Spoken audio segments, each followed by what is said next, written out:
Mm.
What's going on, everybody?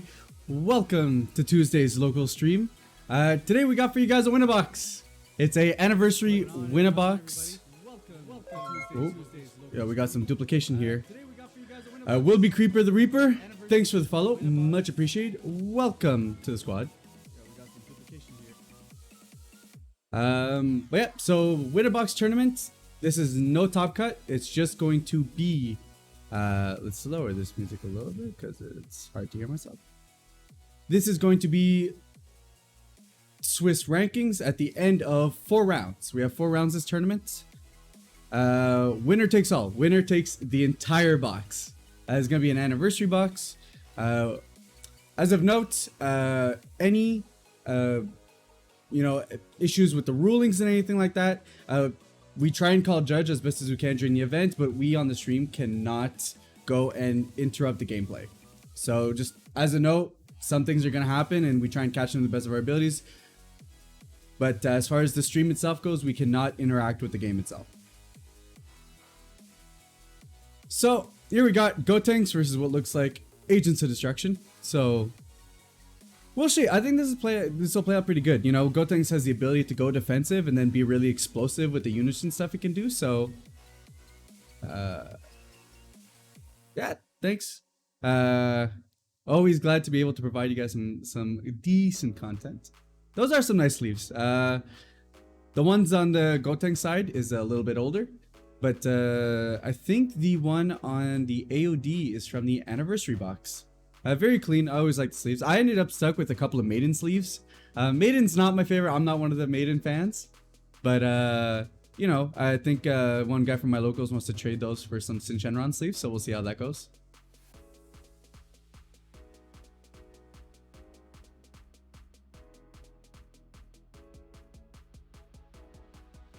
So one of the things I pulled from playing, locals for a couple weeks is that Agents' ability to establish a board is so powerful, especially since with Garlic Jr. you can do it on your opponent's turn too. They've just got a lot going on. Makes it, really tough to keep them in control, especially if they're going for like a cell build. At that point, it's just, it's a lot. It's a lot.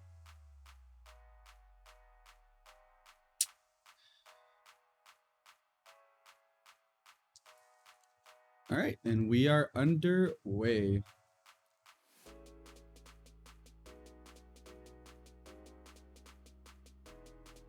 So it looks like Miles, piloting the Gotenks deck, is going to go first, charging in Macabra and getting his +1 off of Bazil.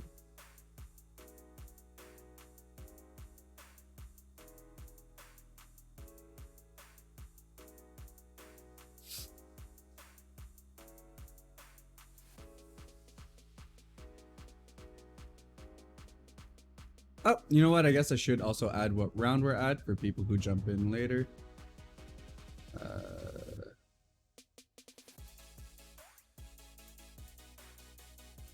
Go ahead and bring this down a little bit.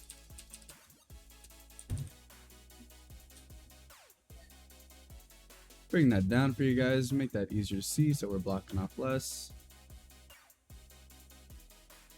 And we'll add a little text saying round 1.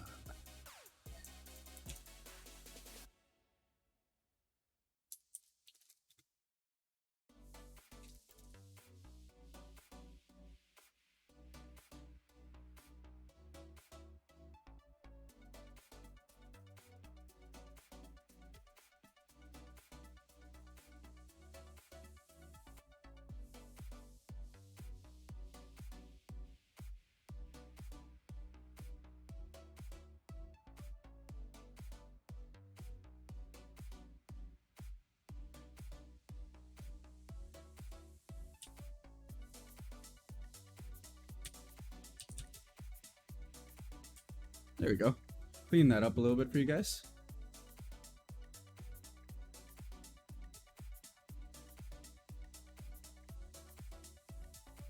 So, Malcolm looks like he's just verifying what his leader can do. Hits a Android off the search.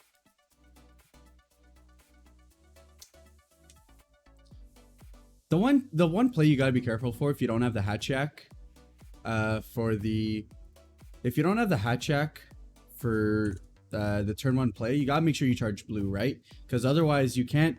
Your Bobbity doesn't have the ability to be played with any color, so you do have to make sure you're charging blue if you're not using the Hatchak effect to be able to get Bobbity on board. All right, here we see a swing from Gotenks getting his draw. And there was a life take there. I'm going to try my best to keep up to date with this.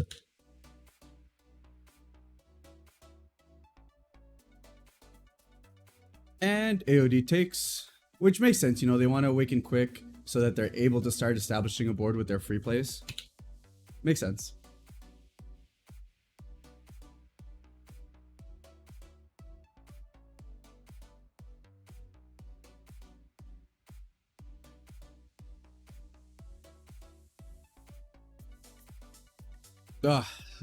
I just learned this week that Demigod doesn't even need a green leader. I don't know why in my head these first groups of like unison cards, I was always telling myself you need a green leader. You don't. You really don't. And it's so good. I hate it. I hate how good Demigod is. Especially since it's not even a crit to default the damage off the marker. You actually get to draw that card from your life. It's so busted. It's so good. And then by the time your opponent's done probably taking life, he's probably at 3-4 markers, and then he's gonna choose to not, probably odds are, to, you know, keep the markers on him. So now your opponent's gaining a bunch of life from a 1-drop. From your 1-drop, your opponent's probably gaining like 4 or 5 life if you're trying to like get rid of it at some point. It's so busted. It's so good.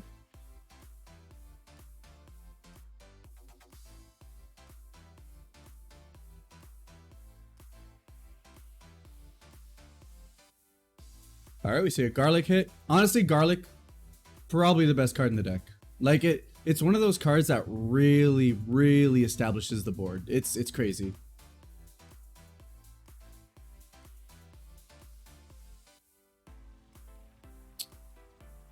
All right, swinging over with Demigra.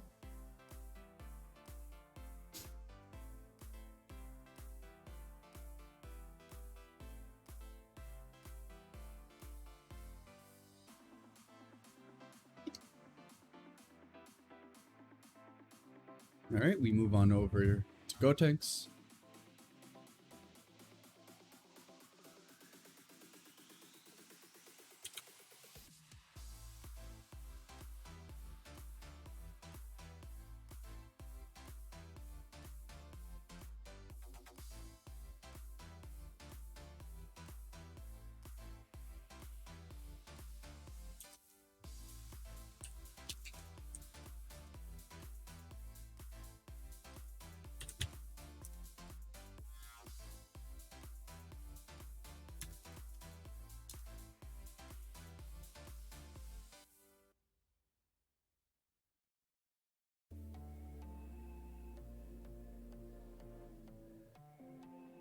Does he take it? Does he take the life?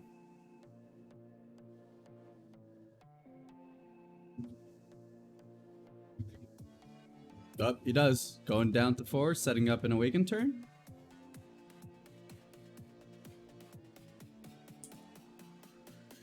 Here do we see the Union Fusion? Yeah.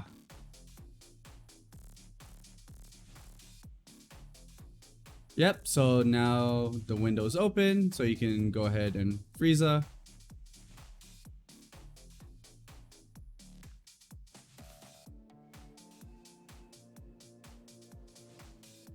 These 3 counterplays are so strong, so powerful. Okay, here we see the Gotenks Awaken.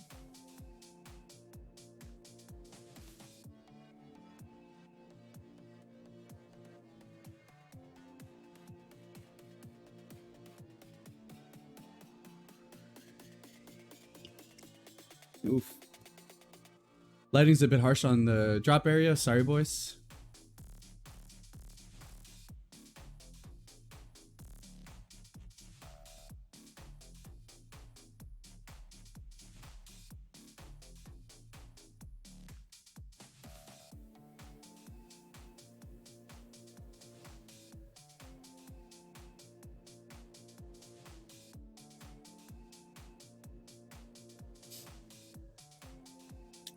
So who do you guys have your money on?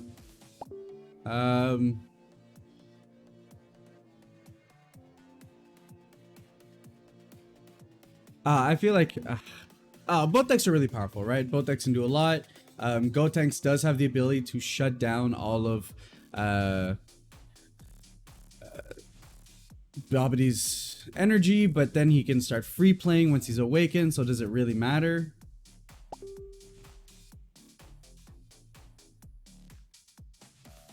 Gotenks, yeah, that's the thing, right? Like, I think Gotenks can pop off with more powerful cards. AOD can pop off with more cards. So I think here it's really who can establish and keep a strong board presence and who puts pressure. I think the one who puts the pressure first will be an advantage because the other will probably have a harder time keeping the board clean from that point on. So we'll see. And here we see Babidi take the last life before being able to awaken.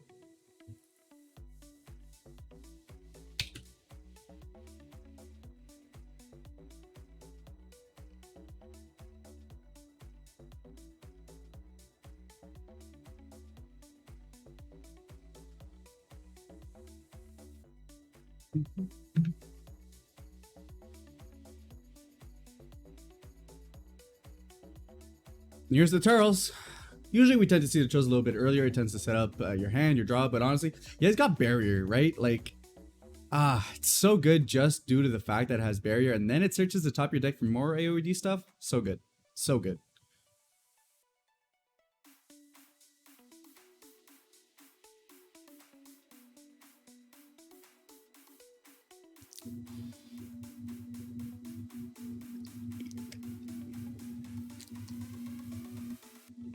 All right, now we see the hit of the Unison card. Here we see the players probably just verifying that that the AOED search is the card name as opposed to just the trait. So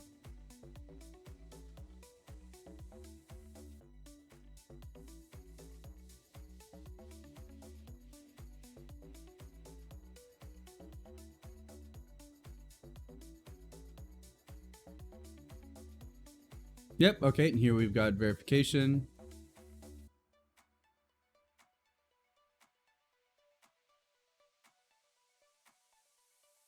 Yep, okay, confirming that it is card name.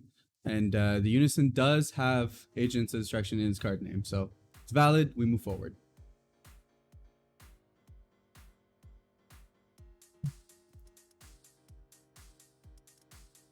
Resting the Frieza, resting some energy. And this is kind of what Gotenks needs to do, right? Gotenks needs to limit the amount of plays the agents can get, force them into an awkward spot with a bunch of attacks afterwards, and hopefully then agents got to be on the back pedal, play on defense to try and not take as much life as they can. So it's all tapped out from there and combo out of the damage. Here we see an awaken.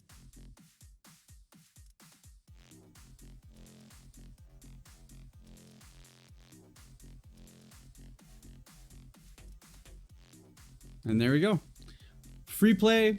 The 3 drops turn into 2 drops thanks to the Babidi. And now we can go ahead and free play a Broly, which I believe either destroys or warps. It might warp. No, it KOs a battle card. So good.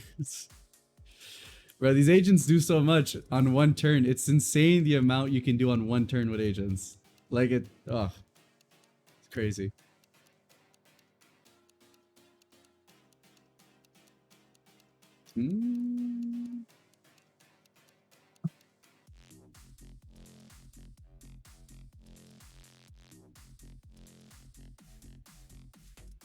I am wondering about that Frieza though.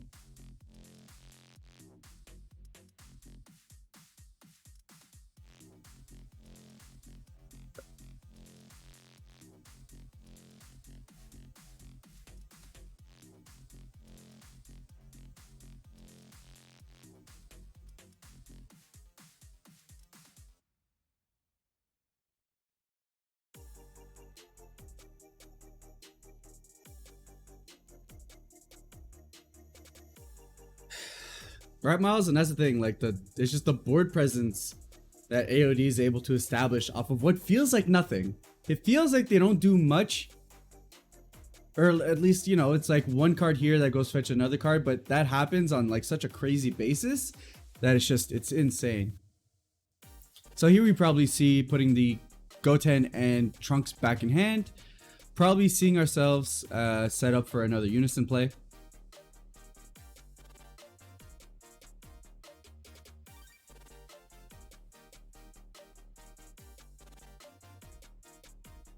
Okay, handling down the Demigra, make sure that you can't Frieza, you know, preventing Frieza from being able to come on board. For free anyways, but he's a 5 cost anyway, so otherwise I don't see him coming down for a hard cast. Here, we probably see the Unison play. Yep, there we go. Get that draw 2. Draw 2 as a cost is so good. It's so good. There's no stopping the fact that you're going to be drawing those cards.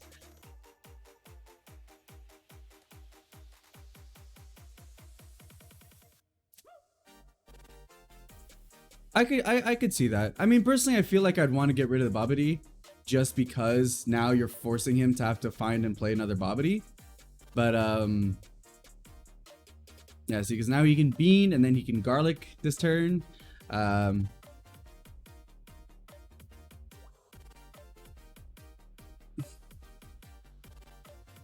that's what Gotenks has to do right here, right? Miles has got to keep on putting pressure, force Boo into an awkward position. Here we're probably going to see, yeah, there you go. So the Garlic Jr.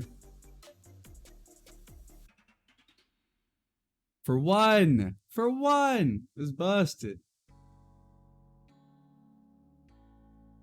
Oh, the destruction has to be arrested. I see, yeah. Makes sense. Makes a lot of sense.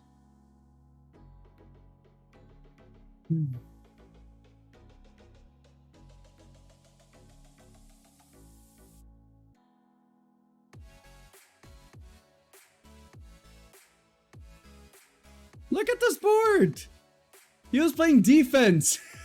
His board after Gotenks was Frieza, Babidi, and Broly. And now he's got 2 extra bullshit, plus the Demigra is still on board. What is this? And now we got Frieza back online.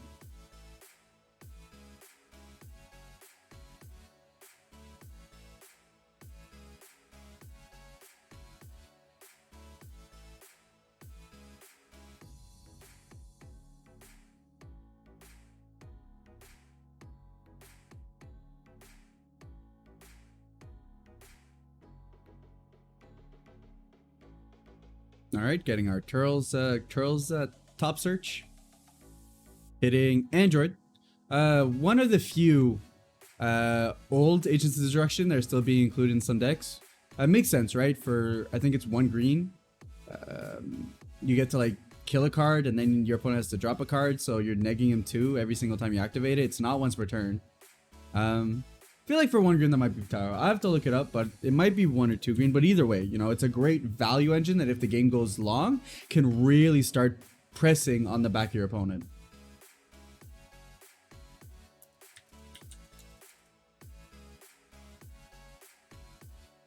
For 2. So for 2, you're able to force your opponent to KO a card and also pitch a card. So good.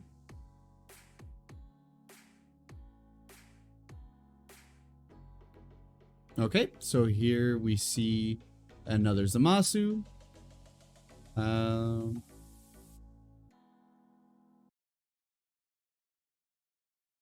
Just the combo, nothing to get off that.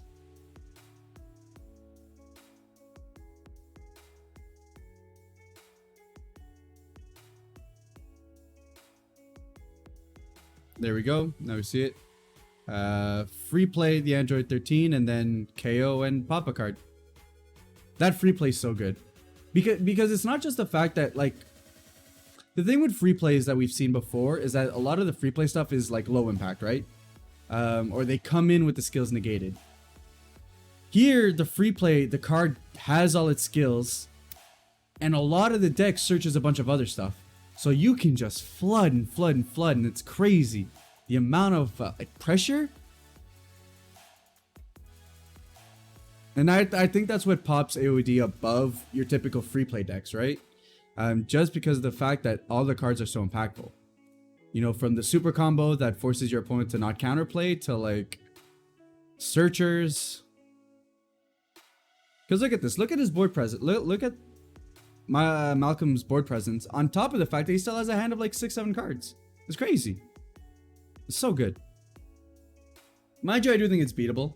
I don't think it's insane. I've beaten it, but you gotta watch yourself. You know, it's they do a lot for very little. Okay, here we see Miles just chilling with his energy up, knowing he's probably gonna have to be defensive here.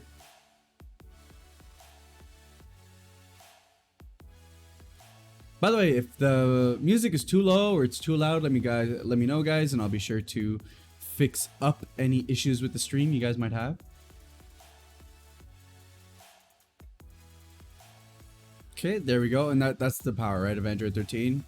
KO drop, KO drop. You don't even need to KO, you can just drop for 2 energy, which, you know, if Malcolm doesn't have a lot of play, yeah, well, there we go. Doesn't get the pop effect, but that's fine, right? Like, he's a double strike crit, like 25k. Because but yeah, Demigo's got to go now. So it's a bit of a shame, right? Demigo could have swung in beforehand, but that's fine. Like, probably gonna see a Nimbus here. Yeah, so now that hurts a lot, right? Because the Demigo could have swung in, it wouldn't have stopped Vegeta from swinging. Okay, now we got Zamasu prevent the lead. Now he's only got to take care of, yep, Nimbus is on board. Only thing he has to worry about now is this Vegeta with 1 card in hand though. So I'm just gonna have to lose it, right? Yep. Going down to 1.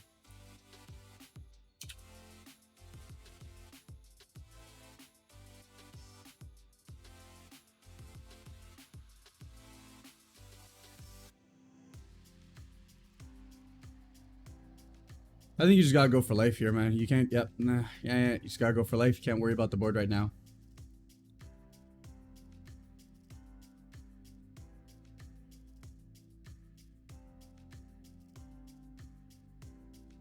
Oh, what do we see here?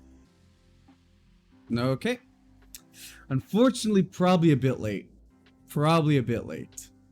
But we do see the SCR. No skills on nothing. So we see some board clearing now. Is that what we're gonna go see? Yeah, makes sense, right? Well, I mean, Android 13 doesn't have skills anymore, so...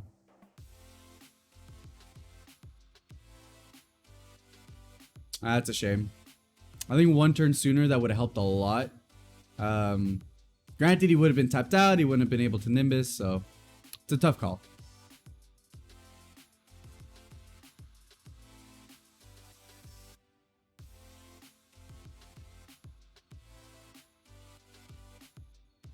Yeah, I'm just pitching it all. All right, and that's it.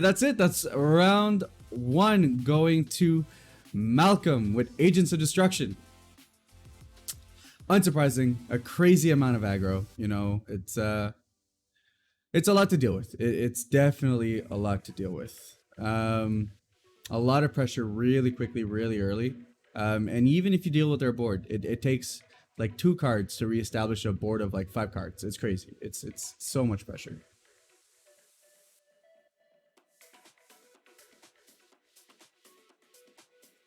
All right, now we'll go and head on over to round 2.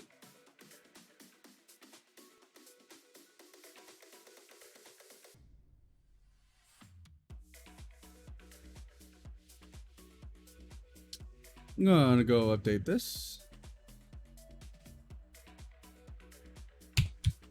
Round dash. All right, here we got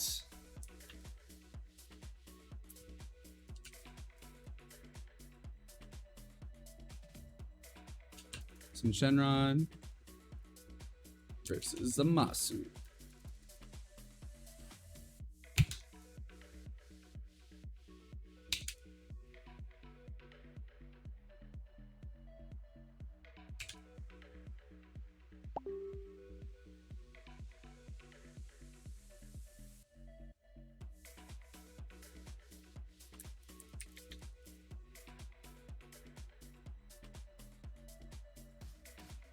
Actually, I think Sin is with a Y, isn't it?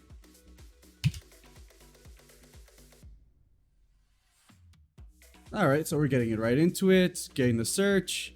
Zamasu going ahead and just going to take that life right away. Unsurprising there.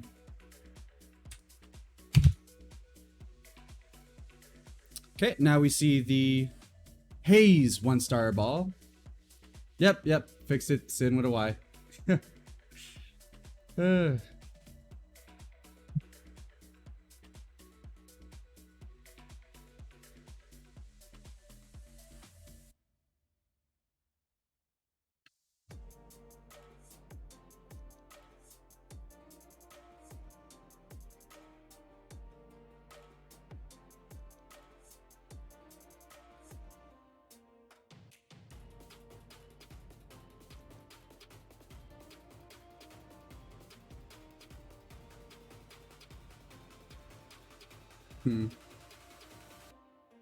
Okay, there we go. I was wondering why it wasn't full screen. Alright, so here we see a turn to awaken. Yep, makes sense to me.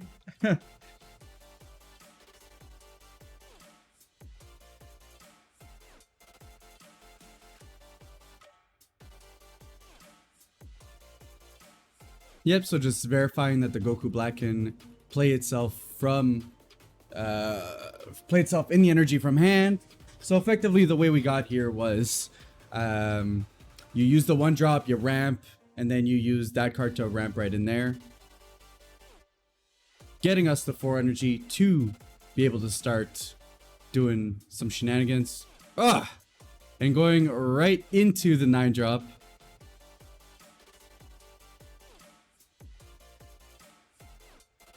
Validating that you do still need to pop an energy at the end of it all because of the 1-drop, right? That still needs to happen. He still needs to be able to pop an energy at the end of the turn.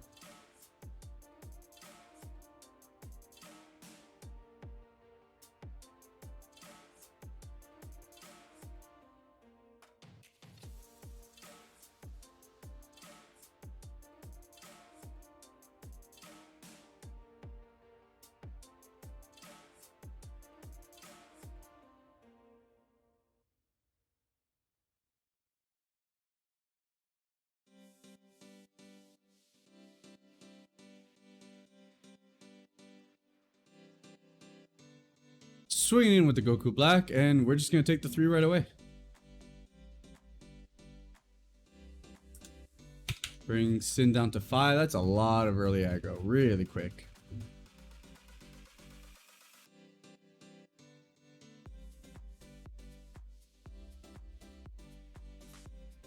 Yep, I gotta say, guys, I think when we're talking mono blue, I do think Zamasu is the best leader for it. I think you just get an exorbitant amount of value from the Zeno, on top of the fact that you just get, like, it's a lot. It's a lot.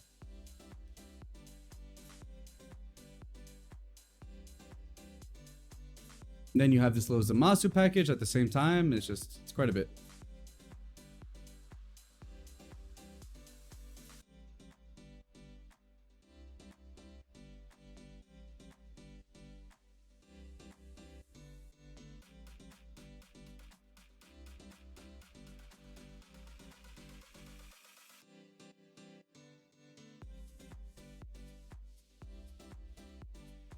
Yeah, we have a swing with Shenron, pulling up the 3-drop critical haze.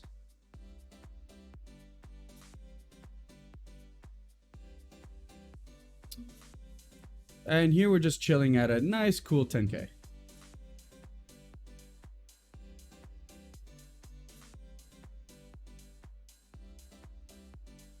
Now we're going into a 3-drop. Fetching the 4 back into our hand.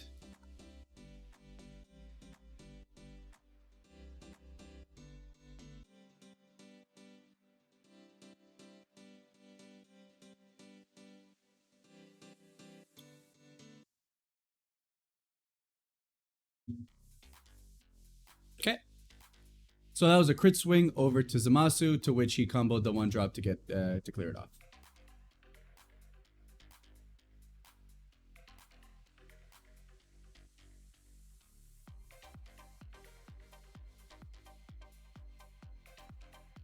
Ooh, okay. One drop pass. Fair, fair, fair. Set that up maybe to get rid of Zeno. You know, give a double striker, get way to rid board. Maybe. Here we see the Mai, search the deck, find Unison. Yep, there you go. There's the Zan. There's the Zeno. Probably gonna see Zeno drop right here, right? You get too much value. He wants his +2. Oh no, we don't. All right.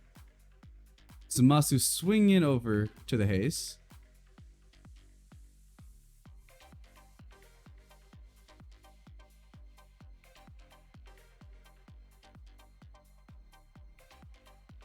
Okay, here we see Tev is going to protect it.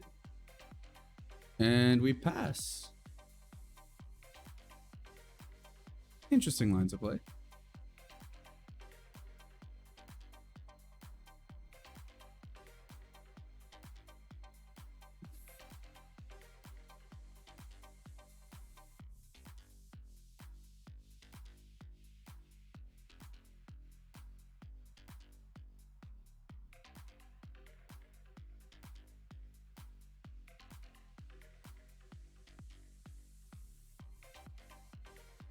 All right, we found the 9-drop. Trunks isn't online right now, which is pretty key. This would be a really good turn for Shenron to start establishing his board, because he knows that there's no counterplay opportunity here right now for Zamasu. So it'd be a really good time to just start going into it. Okay, we're going to see a crit swing. Get rid of the Mai. Interesting. Double strike swing and probably play some stuff, awaken some stuff. All right. Since Shenron takes the life, go down to 4. And is Zamasu taking the DS? Yep, Zamasu's taking it, going over.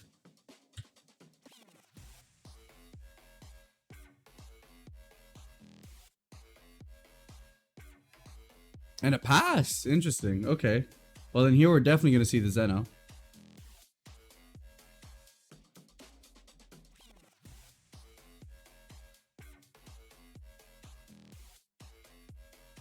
J2 play Zeno. Yeah. That's the play. All right, there we go. God Sealing is online.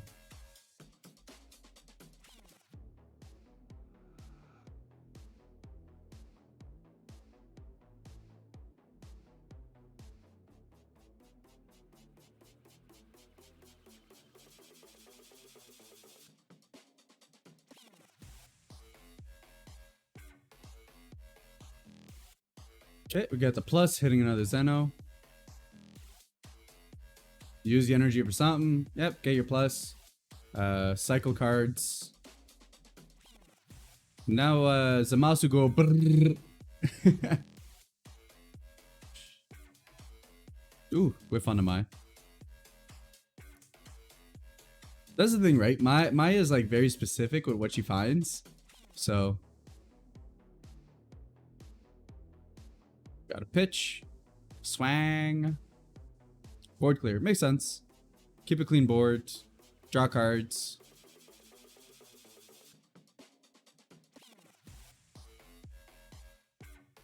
Ooh. Here we got an ape.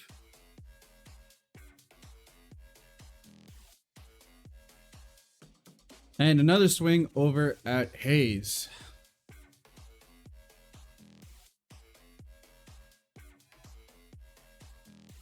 You know, it was a really good start.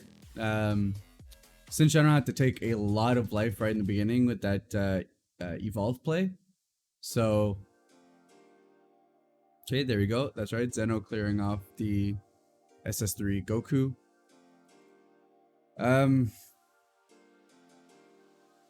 Especially since Shenron hasn't been able to establish a board that with a bunch of blockers and stuff right away. It's gonna make it tougher, you know.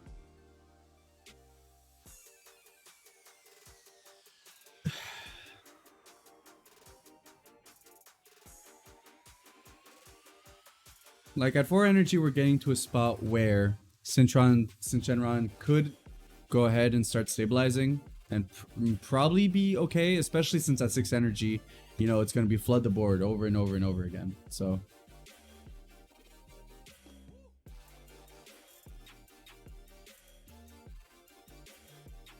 okay, and here we see Zeno just take it. Smart though. Even now he could just stop. I mean, I personally would, at this rate, as close as you are, maybe try and take it out with the haze. But now you're not worried about God Sealing, which is super key. Where's the swing gonna go? Where's the swing going, Teb?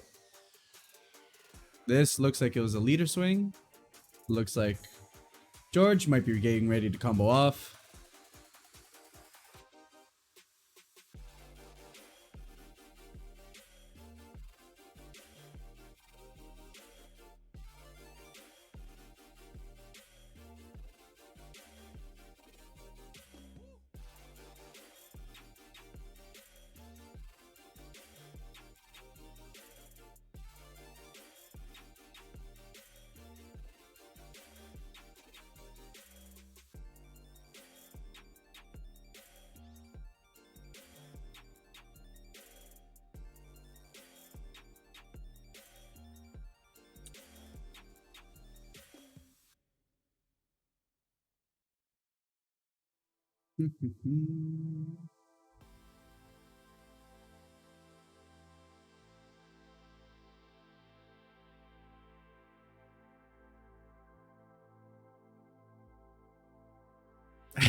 I think George was trying to say there, are you gonna go ahead and take my Mai with the Mekikabura? Don't think so, but we are going to pause it, let it freeze, and now we go into double striking haze. The fact that it restands is actually really strong. It's very, oh, I don't know if that was it though. Well, either way, had to get rid of Zeno on board, so it makes sense, I guess. But I think you really want to start pressuring Zamasu before George can just start dropping, you know, a boonie after a boonie after a boonie.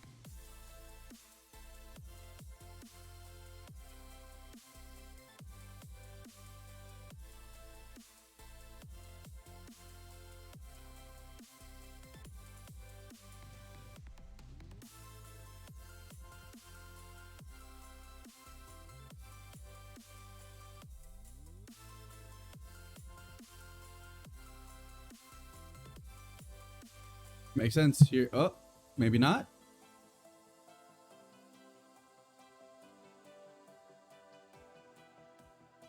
I mean, charging a God Seal makes sense, right? If you don't have a Zeno or something, like, you can play him for 5, but that is tough. Oh, never mind. Okay, so we have another Zeno, so 100% makes sense. You definitely want that God Seal in your hand. I think it'll go further than a Dimension Magic. It's kind of rough that he lost the second Dimension Magic there, but I mean, you know, it is what. Hey, there we go. We hit the Abuni. Abuni's gonna do Abuni things.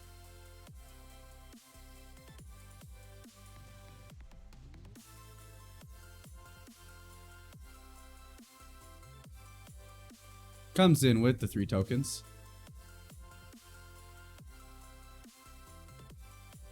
Activate main, hits a battle card. So he's gonna get the restand at the end of the turn.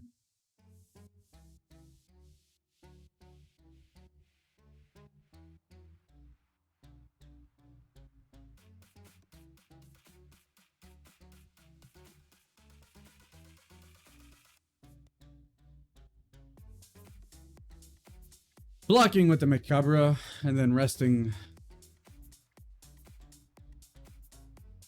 Huh, yeah. That's a shame.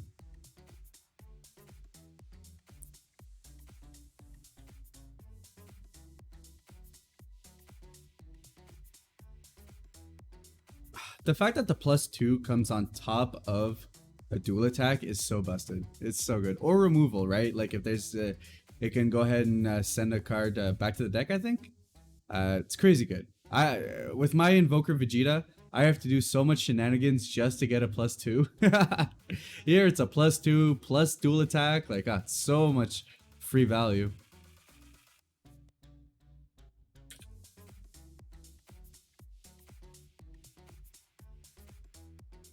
Okay, now we see some swings into the Macabra and pass.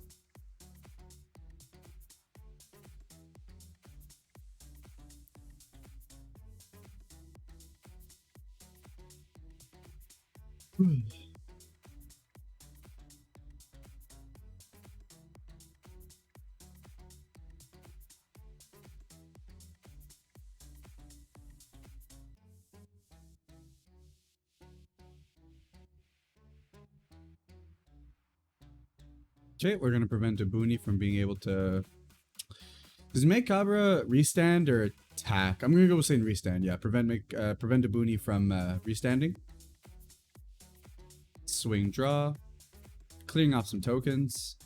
Probably trying to set up for the turn 6 span the board with a million dragons play. Oof. That card's so good. Hidden Goku does so much.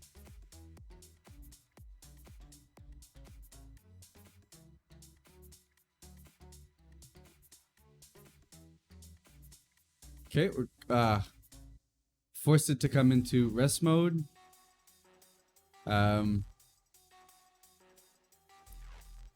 Decent, but it will get the restand, right? Activate battle, doesn't matter if it's part of the battle or not, it's gonna get that restand.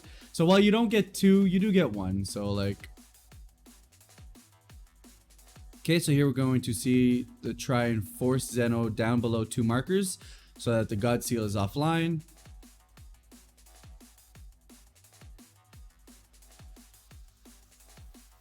Oh, okay, just going right into it.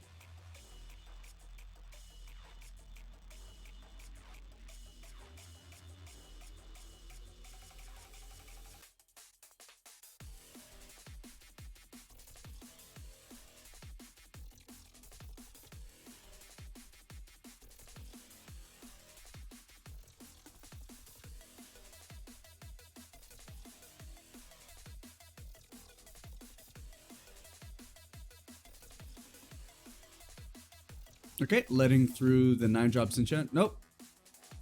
Looks like we're popping it back to hand, and then 1 more to play it. Fair enough. You know, it's not wild.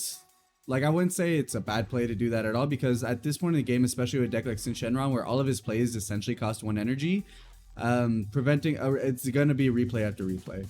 So at least you're forcing him down to preventing him from being able to extend his plays.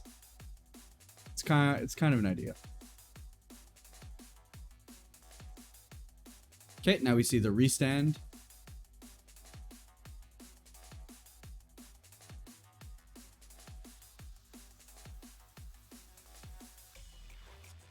Ooh.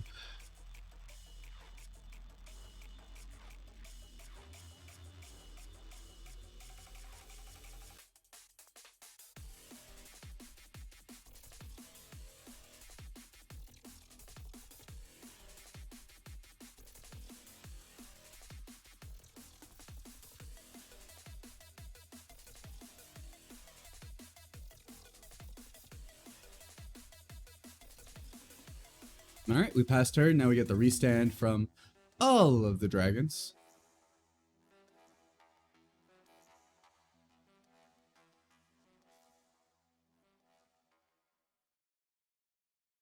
I think that was a whiff. I believe that was a Macabra.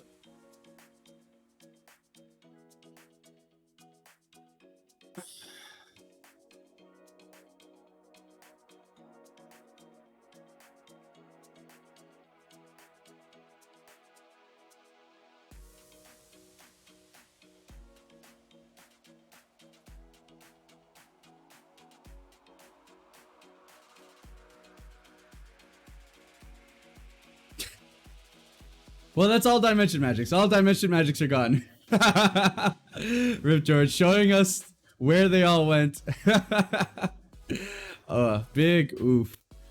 Every Dimension Magic right into either energy or drop.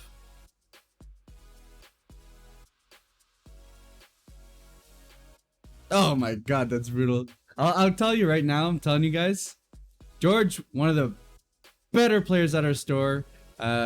When he was playing more competitively in the earlier sets of the game, it was so good. Also, one of the unluckiest players I know. This man, every single time he's rapping with Zeno, he gets screwed over by either having a yellow energy or by like putting stuff he wants to see. If you're gonna randomly steal a card out of his hand, he's got like a 7-card hand. Odds are it's gonna be an SCR. Like, George has the worst luck with this kind of stuff.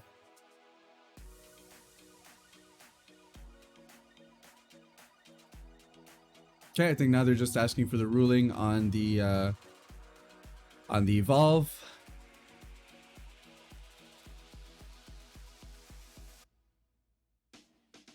And then we're going to get rid of Haze using Zamasu's ability.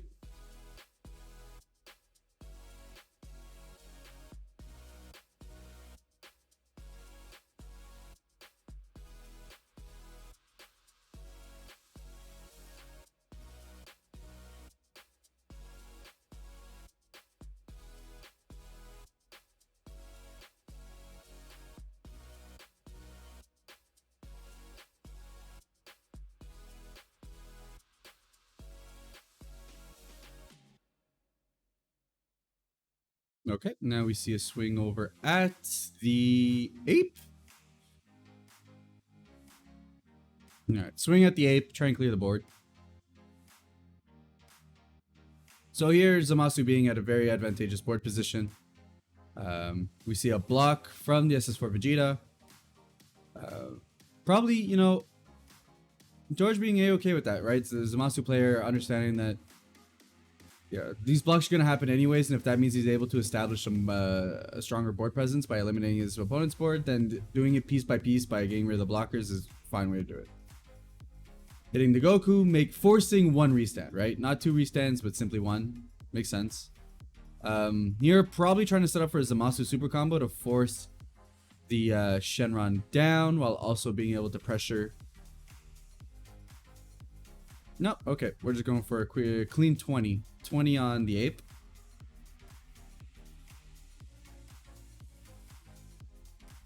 $5K combo, keeping it clear.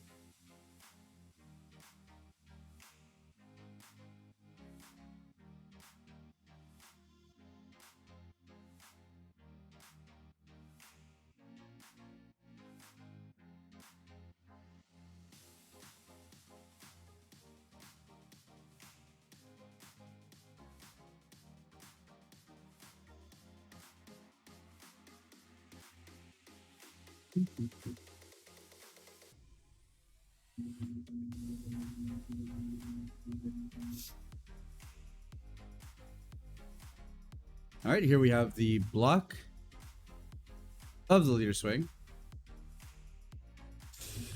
Honestly, I'll say with the energy blowing up and all that,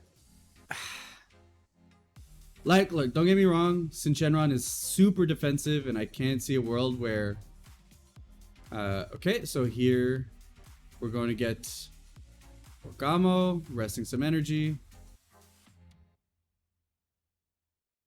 We know there's no dimension magics. So that energy is going to stay rested.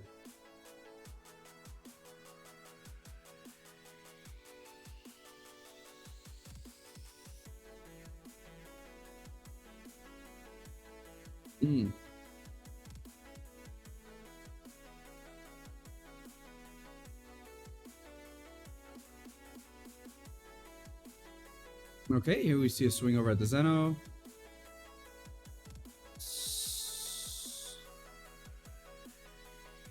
Abuni can't be KO'd. Abuni cannot be KO'd.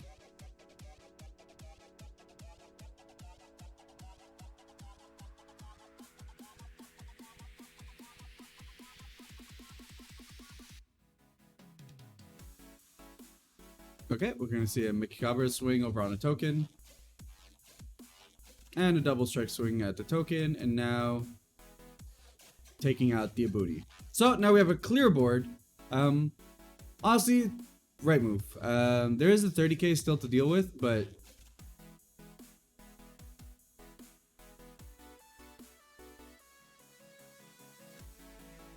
that can be dealt with 1 block. So it's a good board position to sell yourself. Now it's kind of stabilizing, right? Especially with the fact that we're going to get the restand on the Sin. Okay, now we're gonna go and take. Ooh, ooh. Oh, I see it now. What? That's a play. That's a play. All right. Okay. Okay. I see you, Tev. Stealing the Goku Black to clear out the Zeno. Oh, that was spicy. That was good. I like that a lot. I was wondering what we were gonna do with that Goku Black, if you just forgot it was there or anything, but that was a play.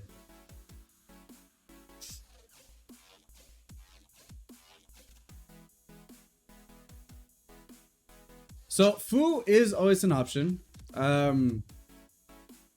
Right, it's not the worst play in the world, especially when you consider that like your leader's gonna have dual attack and such. So, but Abuni's good too. So Abuni does a lot. So we'll go ahead and swipe in with an Abuni. Nimbus could be big game here for Tev, for Shenron. Because then that means George won't be able to pressure and clear off board. And then knowing that there's no dimension magics left, it effectively means defensively, Zamasu shouldn't have too much going on right now. So it'd be a opportune moment to go in.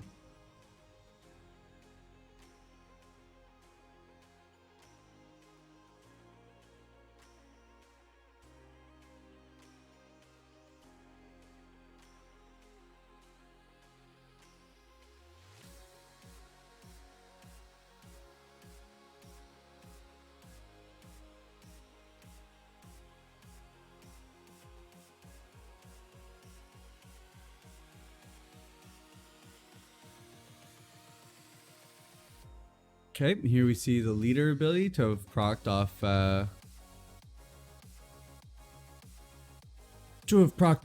the Goku Black.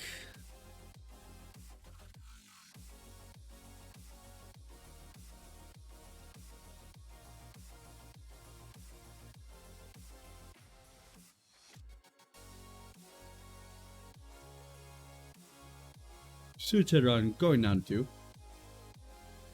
Oh, video lagged out. Get us back online.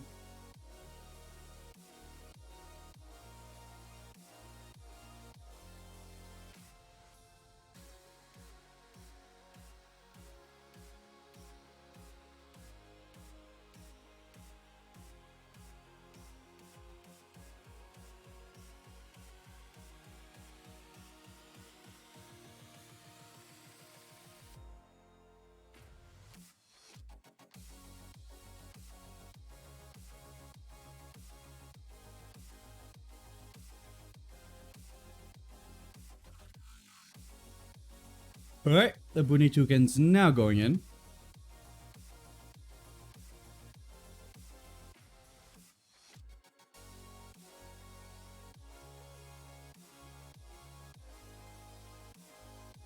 $5K combo. Another Bunny swing. Bunny token. After a missed token swing.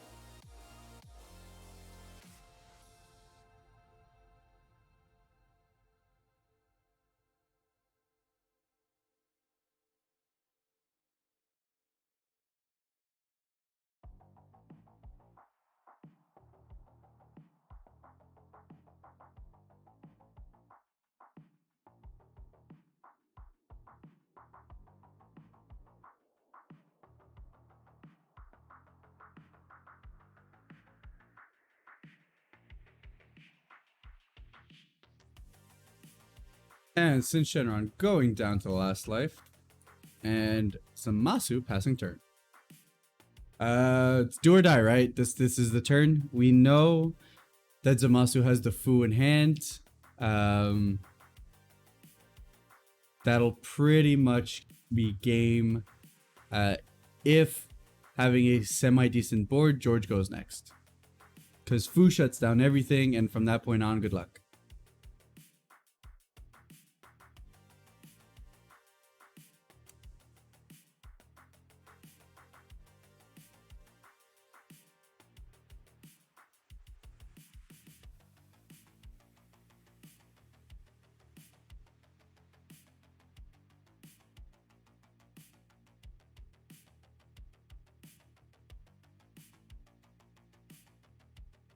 All right, so we have a swing on a token.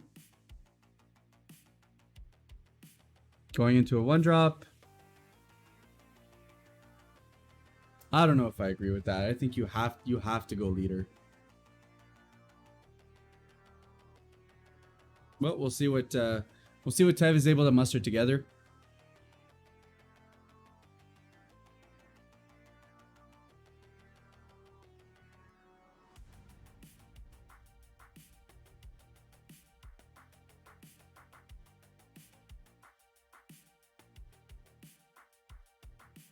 Clear off a token.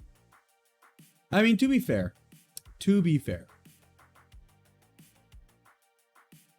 he does get a couple of blockers, right? But that doesn't matter with Fu. So that's the thing. He can't afford to tap out right now because he's gonna need all the combo power he can get.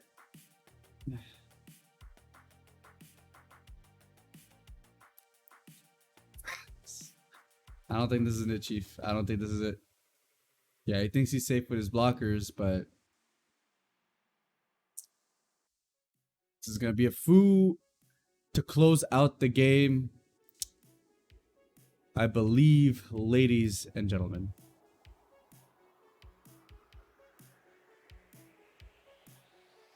Fu draw into a super combo with the leader. The leader's going to be able to swing twice, right? So you're drawing 2 extra cards, like,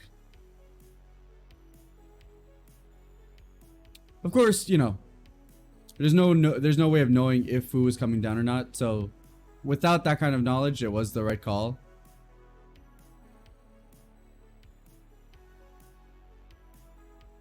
The deck has a lot of 5k combos though. You might be able to defend, right? Like this is all that's, it's going to be this and 2 leader swings. So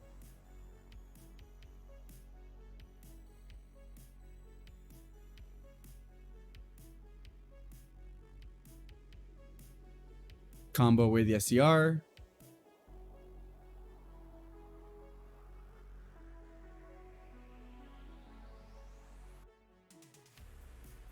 So 35k. So it's another 10k combo. So right now we're chilling at 25.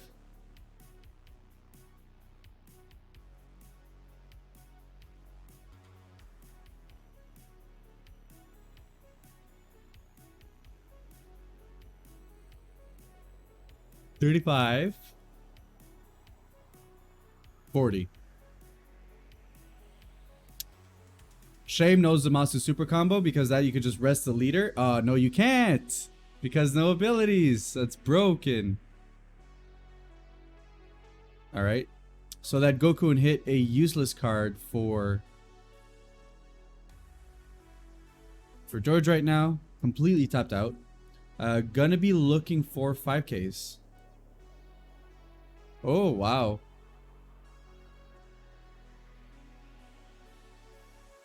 Wow, clearing off board instead of going for the kill.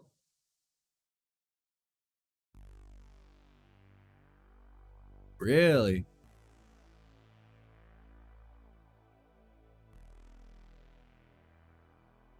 What? This should have been the kill turn, right?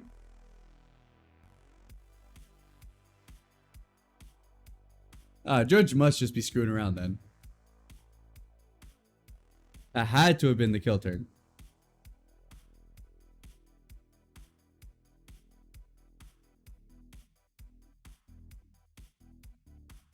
Alright, looks like it was a charge pass.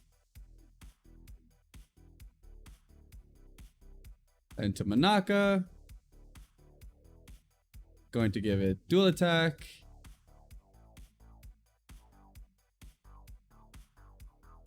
Hit a Mai.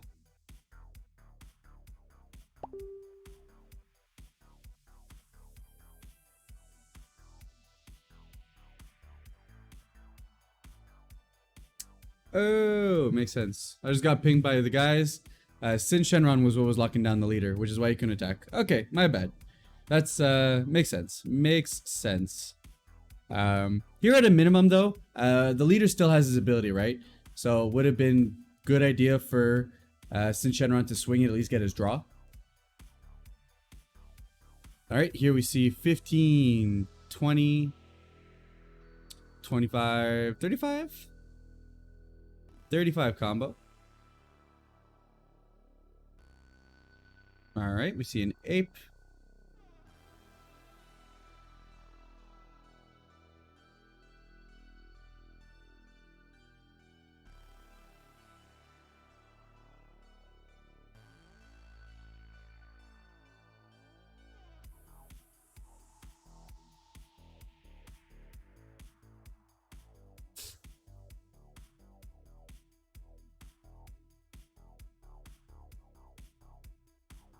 Yep, gotta defend, right?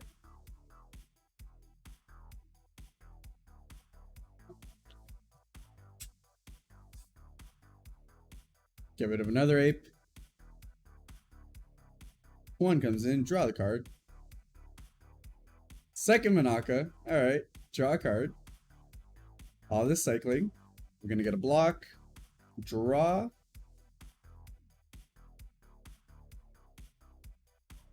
No way! No way! Bruh, the top deck! And we see the pop off. Damn. Alright, well. Goku and Hit going to close this off. Most likely.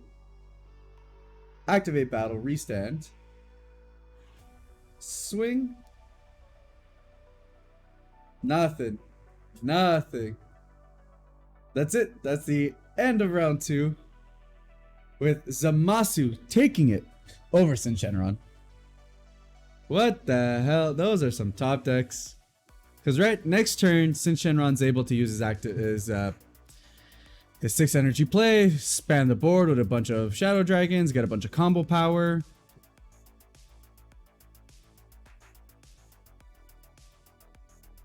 That's crazy.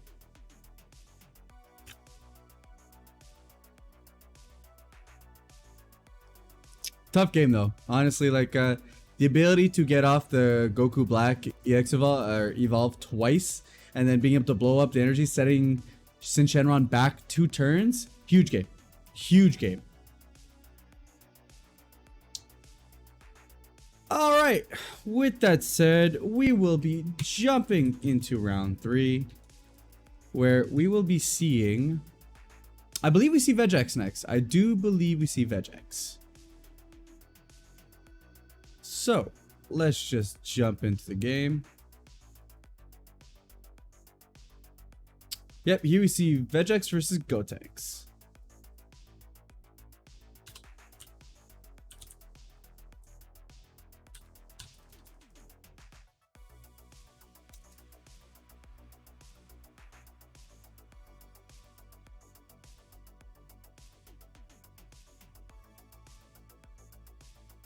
Go ahead and clean up the header a little bit. Round 3.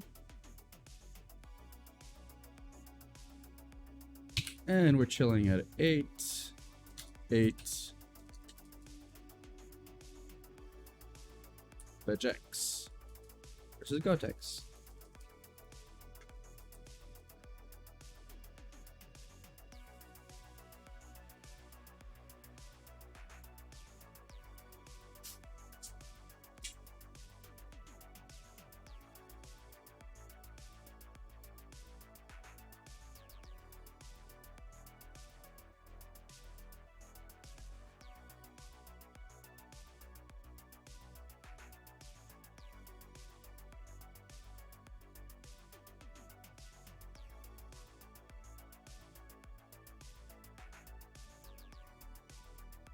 For round 3, there are 3 players currently with XO who are XO.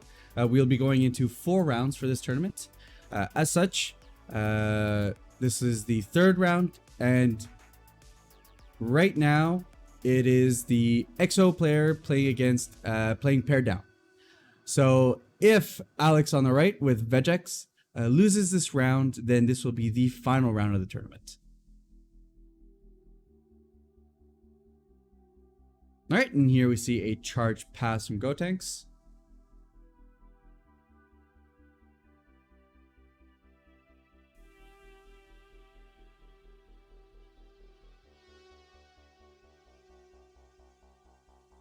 What a sexy hatchjack. Look at that. What a gem. Alright, on the first set of mill from Vegeks, all we hit is a Cronoa. Still free. Still a free play. But just a Cronoa this time. Yeah, Alex, I know you like that cardboard. Alright, here we see Warp. But we do see the counterplay. Setting that card to rest mode.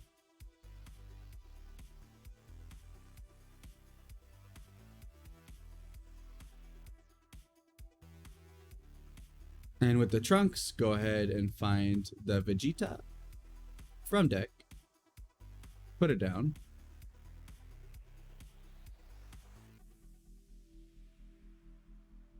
And then we have the burst ability from Vegeta, pulling out the trunks. This is turn 1, people. Turn 1. Bro, imagine when Vegeks was full power with Universe 3. It's crazy. It's crazy. Alright, now we get the swing in.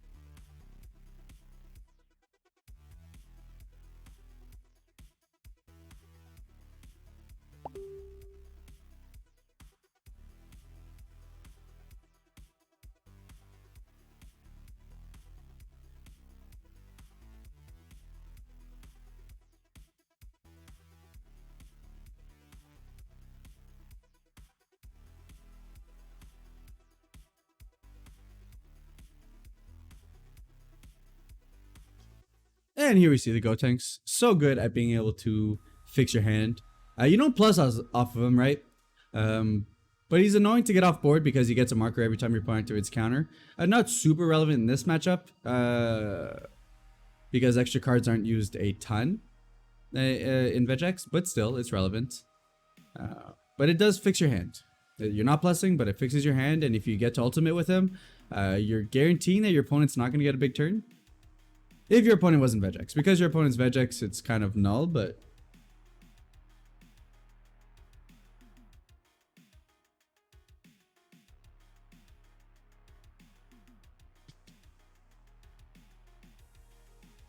Alright, and with that we see the pass over to Vegeks once more.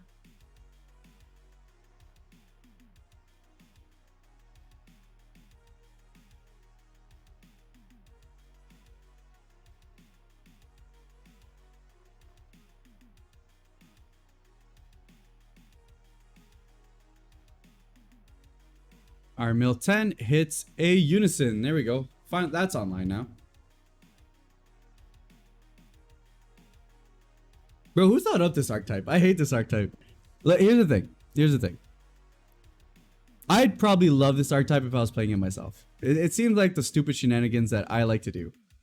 But in terms of like design-wise, this is so much free value. And is only made better by the fact that it's in all black.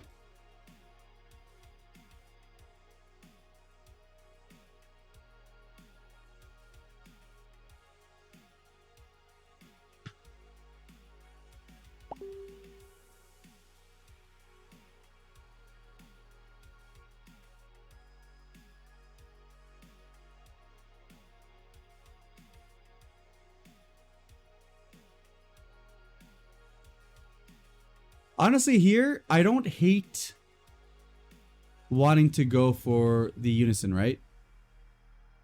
Because that really hampers Gotenks' hand. It doesn't let him clean it up, find the pieces he needs. It turns SS4 Vegeta offline. I dig it. I think it's a fine play.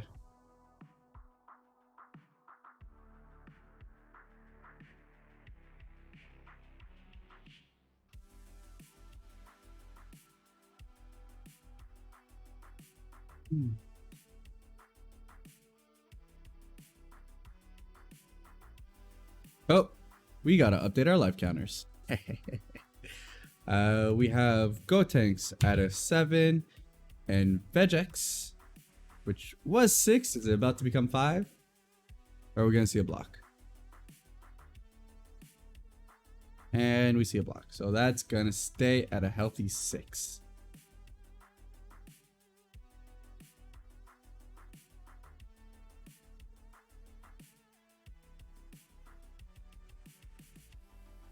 Okay, we see the pitch 2 to get the Trunks and the Goten back, and then play him out for a Union Fusion into Super Saiyan Gotenks SPR. That is one of my favorite cards of the set. That is such a sexy card, guys. Like every single time I look at that card, I can't. It's so good. It is so good. Yep, so there goes the Vegeta. Gotenks says bye-bye to you. I believe he also ignores barrier, so.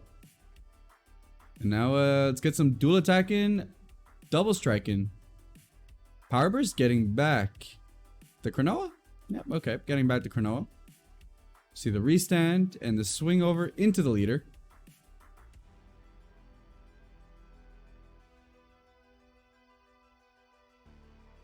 And we see the take from Vegeks. Now being able to set up his Awaken next turn. Giving his Unison double strike. Kamamak, thanks for the follow. Much appreciated. Welcome to the squad.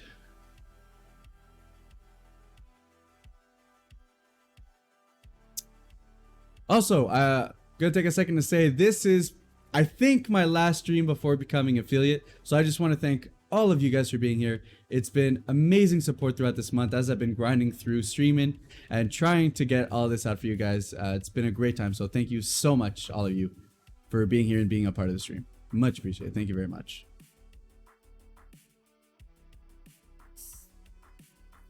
Hope.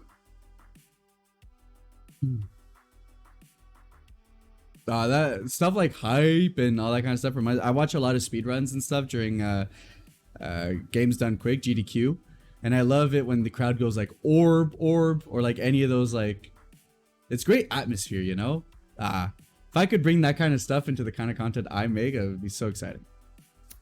All right, here we see the Vegeks go for the Awaken, getting his first mill, popping off with a Trunks, then probably activating again and giving his Unison double strike. Yeah, this GDQ is so good. I rarely get to catch it live, but like honestly, whenever I'm like working, I always have his GDQ videos on the side. I love speedruns, like it's so good.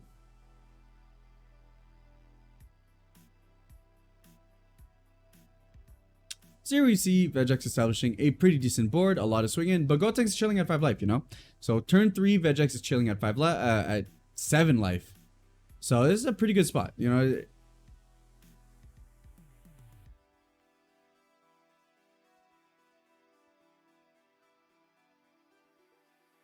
So here I think the goal is see if you can poke Gotenks down to 5 and then go in with the double strike, at least forcing him at 3 before the Awaken.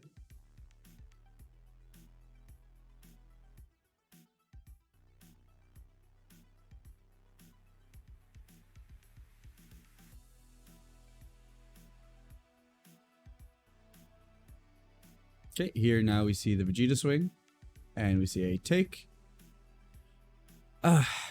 Here we either see the Unison swing, or we see evolve into something, or fusion into something, swinging on the life, then the Unison. If not, just straight up cast something, you know? Yep, so here we see the fusion.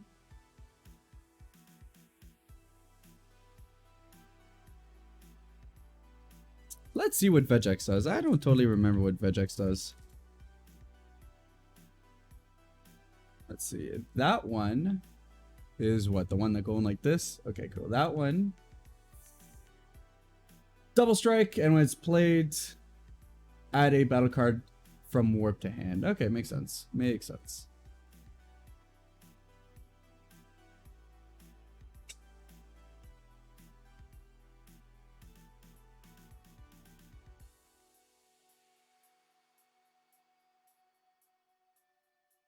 And then we get the evolve, the Xeno evolve. Oh my god, so much just constant swinging, swinging, swinging. It's crazy.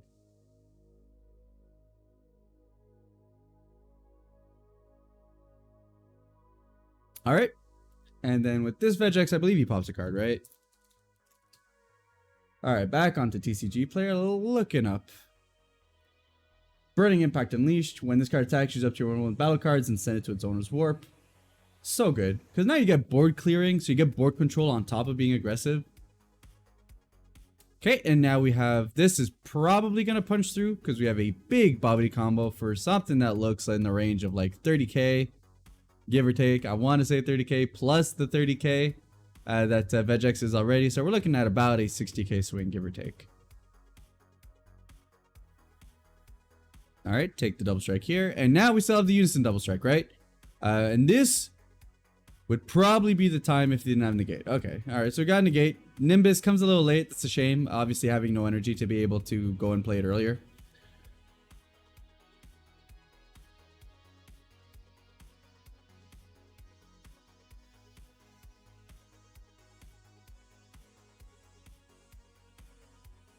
And that'll be the turn. Pass on over.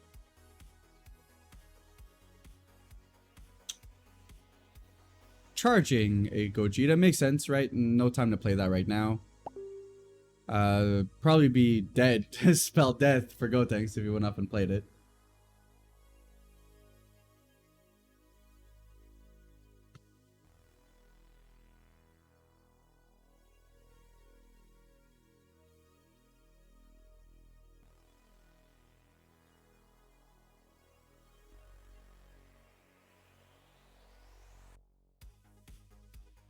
All right, here we see a pitch 2.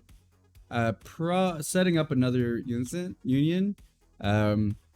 Getting rid of the SCR though.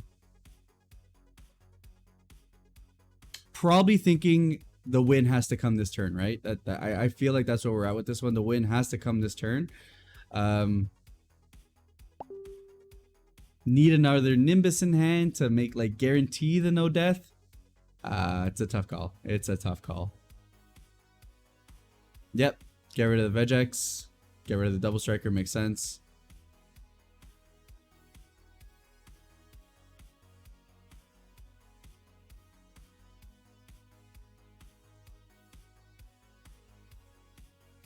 Swing at lead. Gotta go for game. Gotta go for game.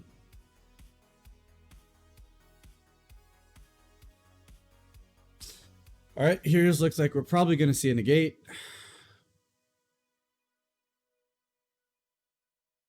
Yep. Gotta take a life for that, right?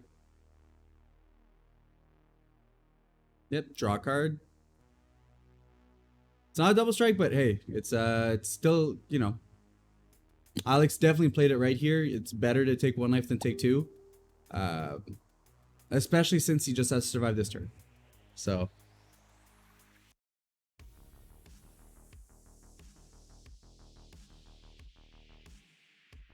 yep, Bazil's good. Bazil is good. Activate main, give him dual attack, 15k.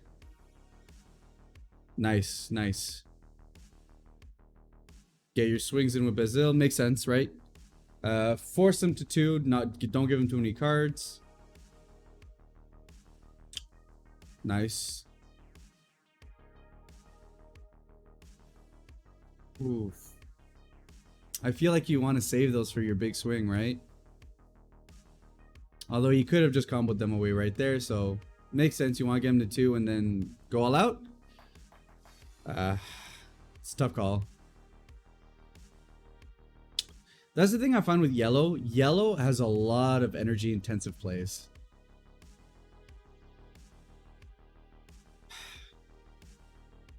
So like it wants to do so much, but without the ability to restand, you put yourself in positions where you're tapped out. It's tough.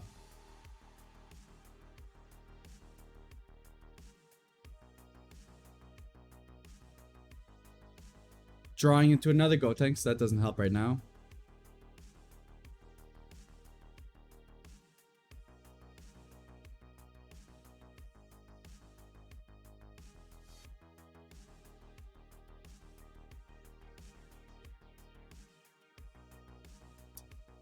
don't know. I think if Alex has another Bobbity in hand, I think this is pretty much it. He can defend the rest of it. Like, his hand's so big. He's got like 8 cards. If he has another power burst, he can force a power burst if he doesn't want to waste the combo. Love the video we made about the need for an online client. Thanks, Mike. I think it's really important. I see a lot of people like say like, oh, but online will kill the game. Oh, okay. Here we see the pop off. Here we see everything. So we're looking at what? 25, 30, 25, 30, 40, 50? 50 to a 20, 25, 30, 35, 40, 45. Actually, I think those Chronos are worth more. Yeah, those Chronos are worth more combo, right? That's it. That's game. Yep, they're gonna call it here. What a Vegeks just does a lot. Honestly, saving those super combos, I think, till you go for their big swing might have been the call. But yeah, Mike, I think the online client's super important. I saw a lot of people on the online page saying like, oh, but that's not the way I want to play the game. It's like, yeah, but it's not about just you. Like having an online presence would expand the game to so many more people. And if Bandai is just smart about it, and they give players incentives to go in store, give me more promos, give me online, give me stuff I can only get by playing at my store, then people are going to keep playing the card game, you know? So, and then look, shows that like it means we'd also be able to get more competitive events.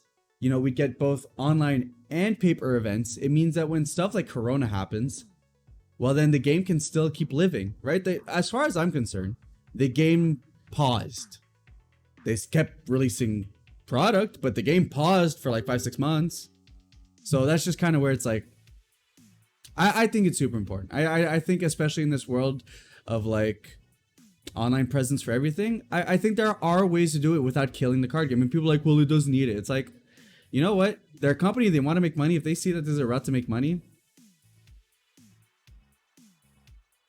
Right, exactly. And I think online gives it extendability, you know? You reach people that wouldn't play the card game anyways. But people love Dragon Ball. And if people can play a Dragon Ball game for free, that they could grind a deck online, that probably just grows the game. I see more benefits. Like, I'm not saying it's easy, mind you. I'm not saying it's easy at all.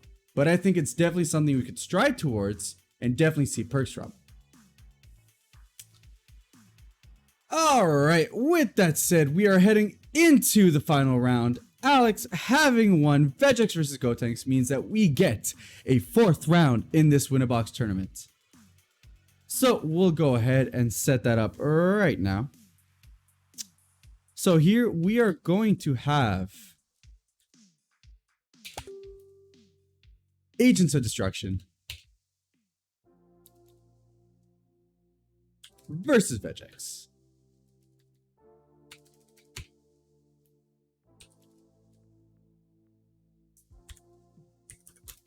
We'll do it like this. Versus, no, Max is on the AOED side, and Alex is there with Vegeks.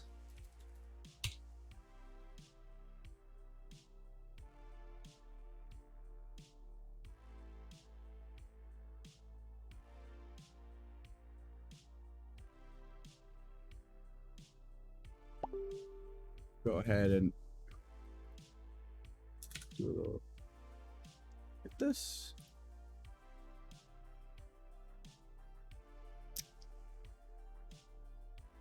All right, and let's load up the final round.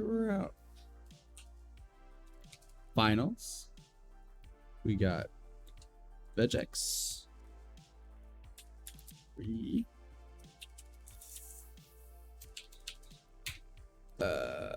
Vegeks versus AOD.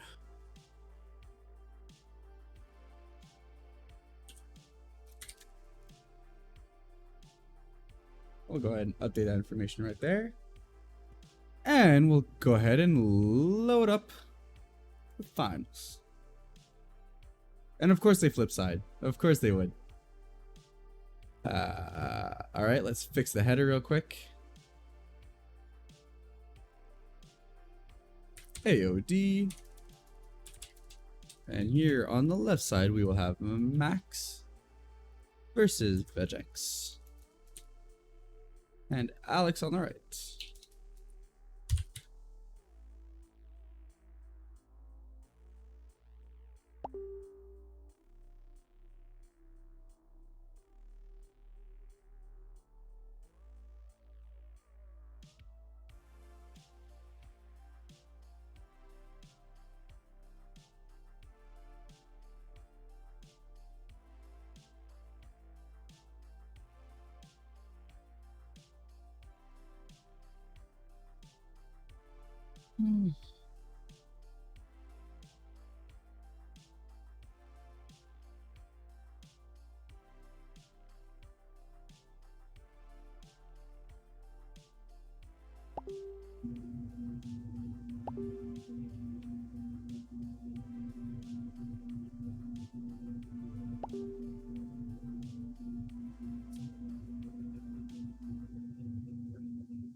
All right, go ahead and skip on over.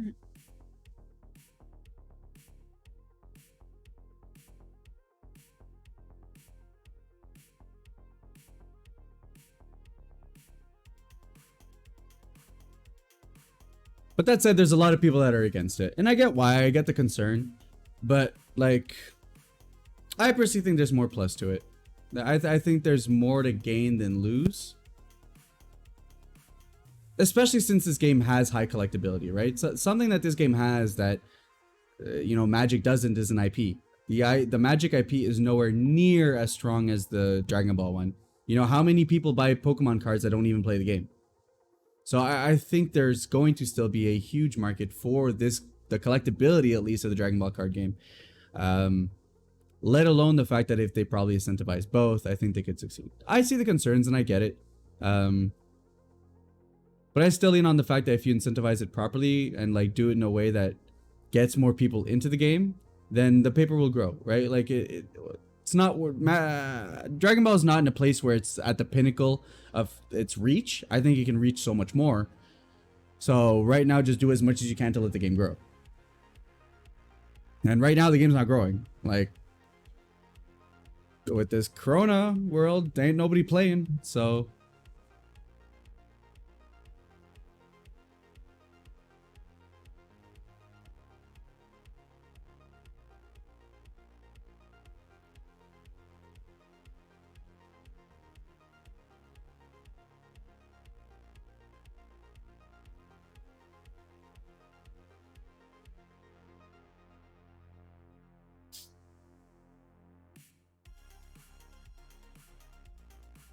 either way, I get there's a lot of trouble behind it and it's really tough and I don't think we're seeing it anytime soon. But I think as a company, I'd be surprised that it's not at least on the table of discussion. And like if it's a discussion on their end, I think it's worth having a discussion on our end to assure that that, you know, they get our input from it. All right, so here we see Age of Destruction going first and pulling the Hatchat, going into the Babidi. Sure, nobody wants to pay Dell for decks or anything, but just having the option to play online on Delhi. Exactly. Like, a lot of people just would never play the game. So this would give options for people to play the game. And then at least if you have a gorgeous client, you know, Hearthstone looks pretty, Arena looks pretty. Attracts people to play those games. So with the Babidi play, we see a pass, and now we see Vegeks going for the mills. Quite a few do, actually. I mean, you got Magic, you got Pokemon, then you have all the ones that are exclusively online. Yu-Gi-Oh! Kind of does, but like, look, kind of is better than nothing. They have Duel Links, they have Legacy of the Duelist. So all the relevant ones I want to say do indeed have online play. I can't understand Dragon Ball still being too young and, in its infancy. They don't want to invest that much money into something that'll fail. Like, I could see that. I could get behind that.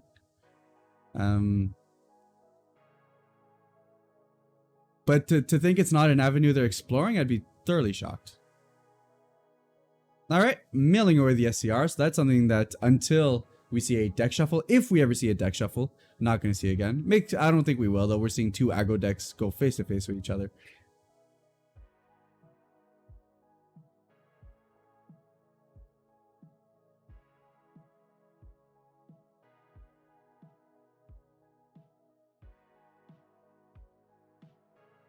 Right, and that's kind of what it is,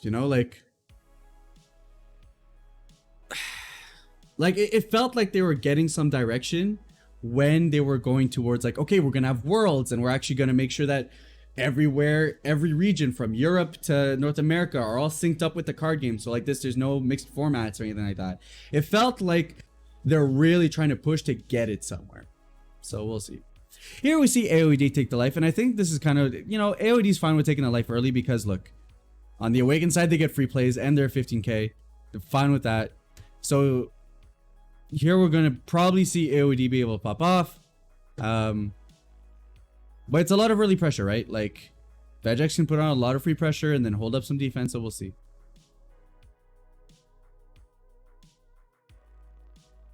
Oh, of course. This game doesn't get as much play as those 100%.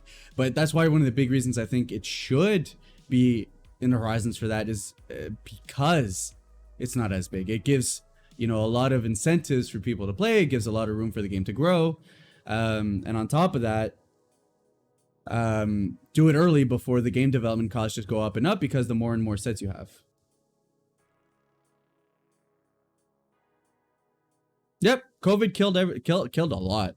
Like, between just stores and restaurants and gyms and stuff closing up, it kills card games. Transformers, any game that was burgeoning, like 100% right during the COVID time, forget it. Like, Dragon Ball has the benefit that's been going on for like 3 years now, give or take.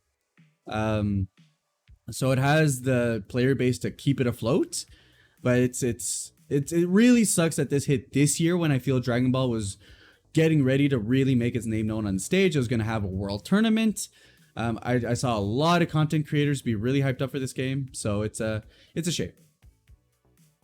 Here we see the Demigod Unison, so good, so powerful, so busted. Plus the Frieza counterplay that doesn't even require your leader to be like green.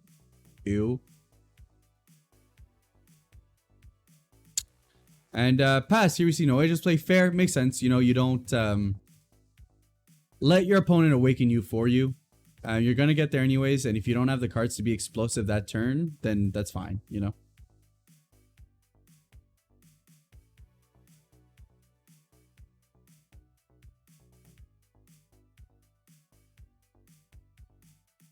Plus, on this turn, we're going to be able to see a Garlic Jr. establish the board,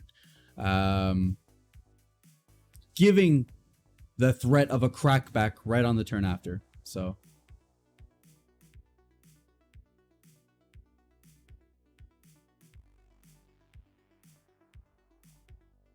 that's the thing. Like, that's why I put it Z tier in my rank. Like, it does a lot. You're not losing life when he goes down a marker. It's not critting.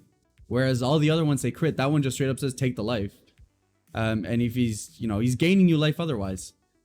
I hate seeing Demigod. It honestly feels backbreaking every time he comes in.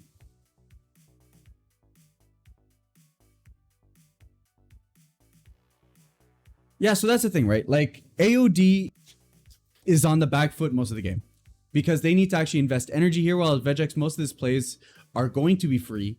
And then the pay the energy is one to either defend or extend the plays.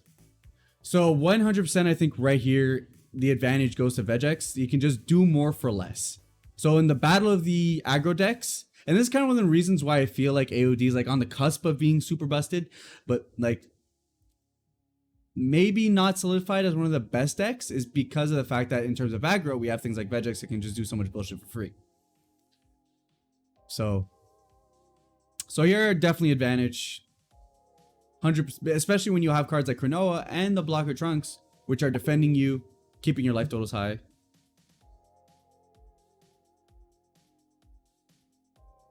Yeah, Max. I just got a message from our boy Max says how intense he is at card shuffling. I'm the worst too. Like honestly, it's really bad, and you don't notice it until you start watching your own gameplay. But when I started my Snake Way series, all I could keep my eyes on when I was watching my gameplay is how much I'm just stuck there doing this. Like it's really hardcore.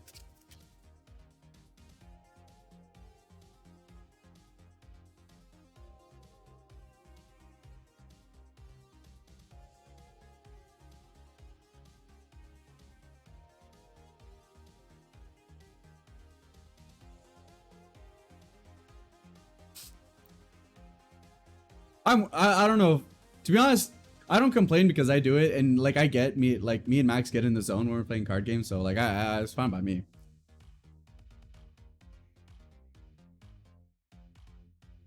Oh yeah, 100%. Like I always got that little side. Like for me, I think it comes from sports, right? Like I'm just so used to being like when I'm in a competitive mode, I'm burning energy that when I'm just sitting down, like I'm constantly rocking one leg and like my card shuffling the entire time. The entire time.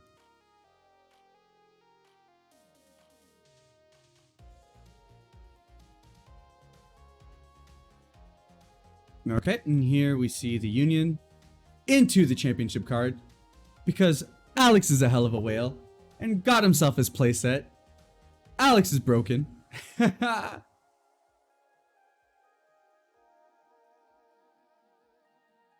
My favorite to watch too is Brian Kibler.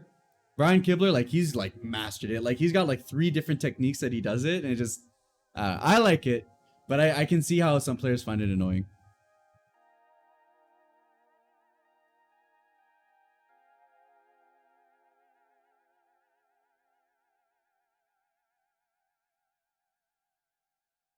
Also, hey, Julian, how you doing?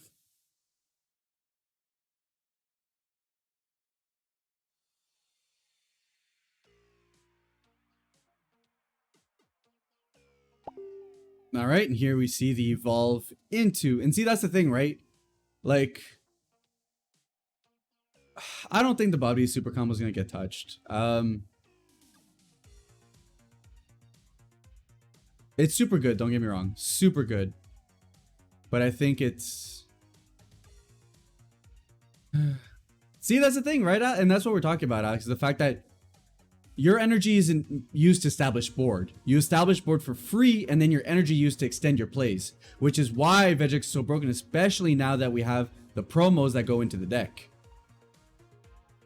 Yeah, right. Some people can't play, and that's just tough. You just gotta keep on grinding through, and the game. I think the game will live through it, so we'll see. Oh, definitely. I know a lot of people really hated Black Aggro before all the bannings. And even now, a lot of people hate going against Vegeks. He does a lot. You know, for one card, you're comboing like on average, what, 20 to 30k? If you have 2 Babidis, you're probably guaranteed not to lose from combat. But oh, I do need to update the lives. But Max is at 1 life. So that's the thing, right? Like the amount of pressure that Vegeks just gets to put. But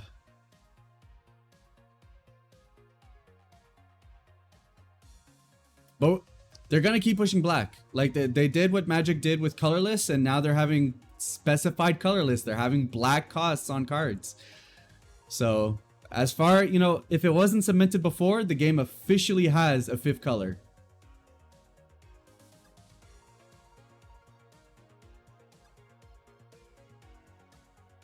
Yeah, that makes sense. Like, you have 8 life, right? You shouldn't die from this. I mean, you might, but you shouldn't die from this point. Like, I would have went all out knowing I'm at 8 life here, and I can get my opponent down to 1. So here we're going to see how Max can peruse this to try and stabilize and then win.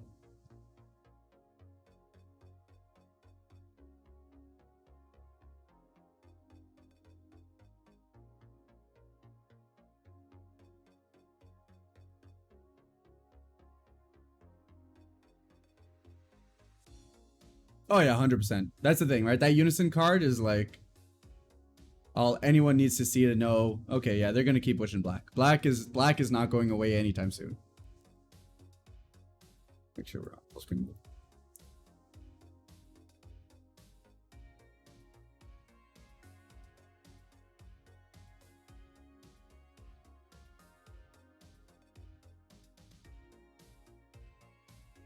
Lewis, what is LSU? Yeah.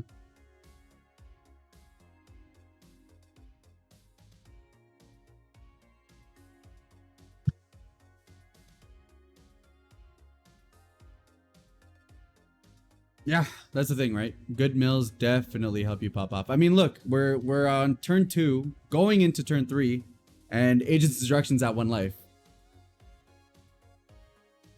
So let's see how it come back from this. Because I'm trying to think, what does defensively, what does AOD have that prevents multiple attacks a turn?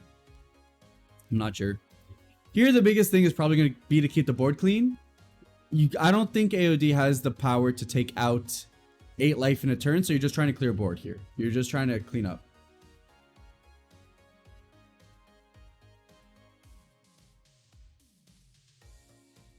Yeah, I wouldn't be shocked either, right? Like, cards that have black specified cost is 100% something I could see in the future. Very much like the Eldrazi and Magic.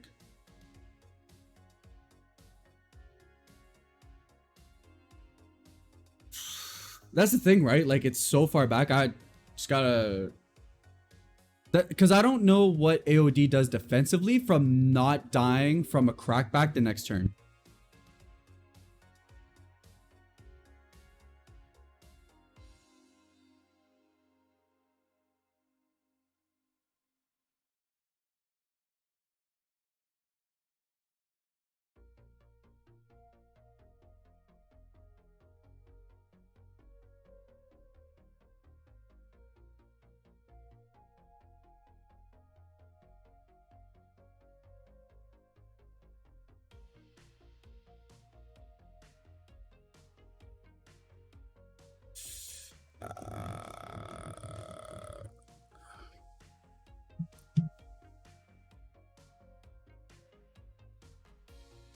No, there's no burn 7 here. All right, taking on the Android 13.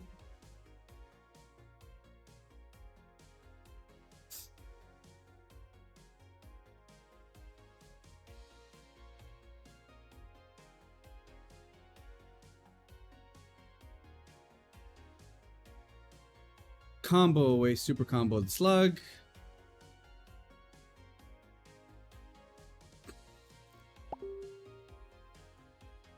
Can clear board with the unison, right? Can clear board with the unison.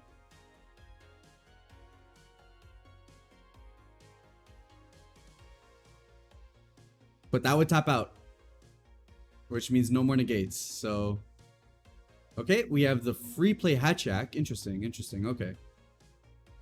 And then I guess we're pitching cards back into the deck.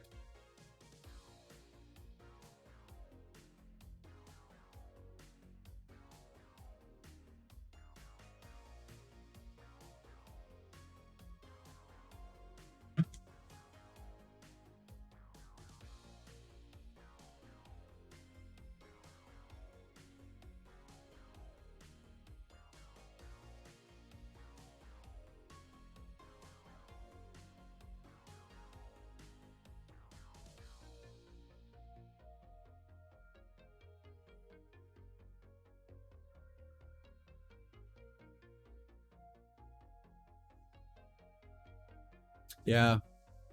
Fu and Masain going away so that you can't recover them for the next turn to get that burn. Spotting that is huge. Spotting that would be the only way he guarantees dies is huge bang on that.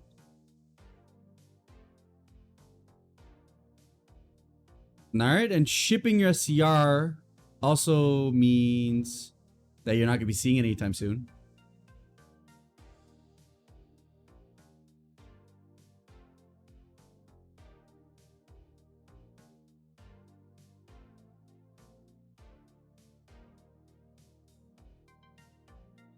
Okay, and then we proceed to try and clean up board.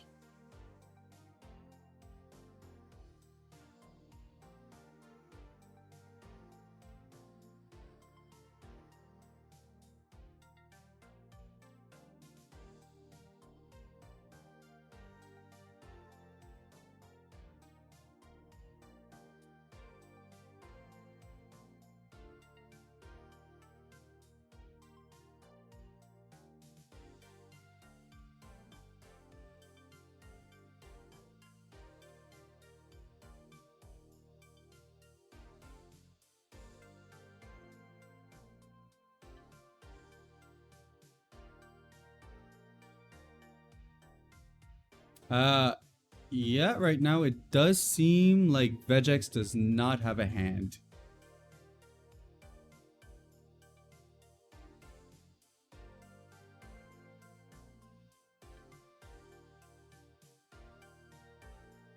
Yep, okay. Confirms no cards in hand. So that's the thing, right? A clean board means that there'll be open range for AOD to be able to start doing stuff.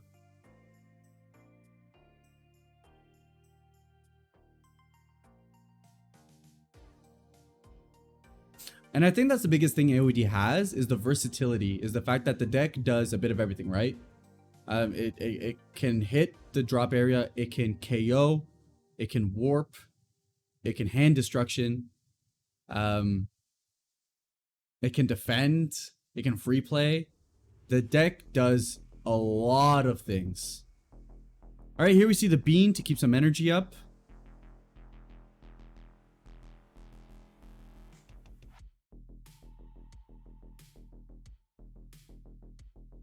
And yep, here we have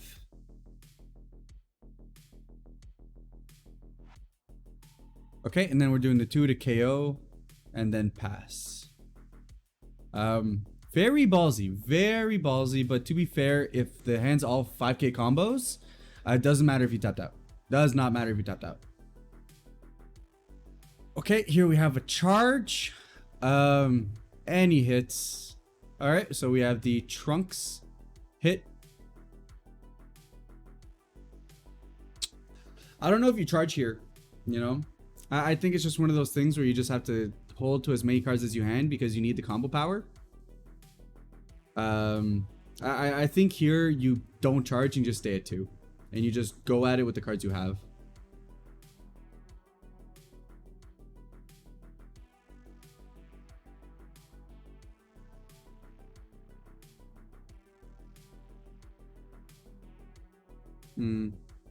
Yeah, fair enough, I guess. Yeah, okay, makes sense. You could go and fetch the Bobbity, Bibbity, and then okay. And then that'd probably be game. Yeah, that would be game. Okay, makes sense. You gotta play to your outs. Makes sense.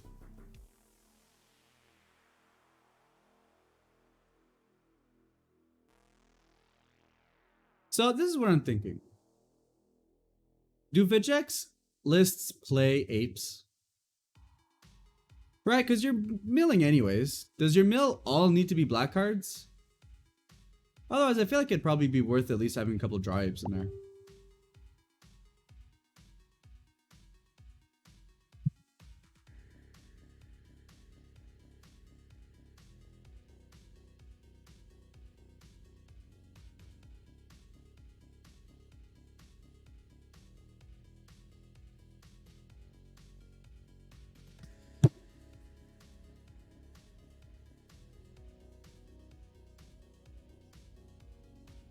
All right, so not having enough 5k combos.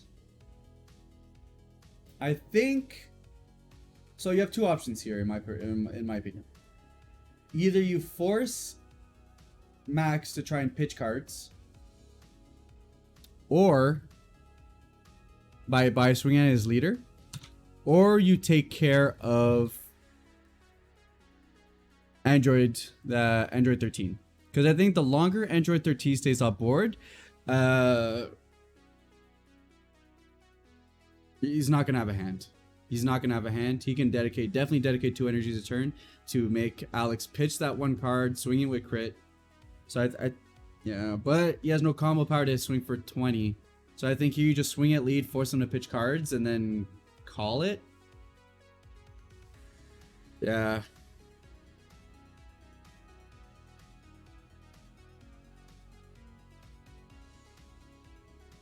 It's a tough one.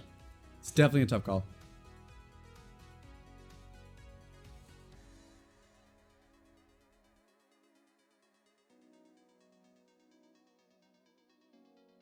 Okay, all right. So you kind of have like an ape set up there, and you don't have to commit into colors you don't want to see. Fair enough. Makes sense.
So here I think the hand advantage is going to take over because effectively Max is going to be able to draw 2 cards a turn between the leader and Turles, and he's going to force most likely Alex to pitch cards using Android.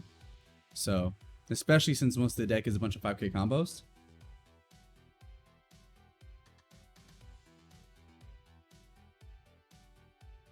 It's like, fair. Arguably here you maybe should have blocked with arguably here he maybe should have blocked, but yeah. Okay, so he did for the after the Turles auto. Fair enough, because you're gonna lose it anyways, right? Yeah, same. I thought Alex still had a couple of cards in hands. It's not until you said it that I noticed that he was actually completely out.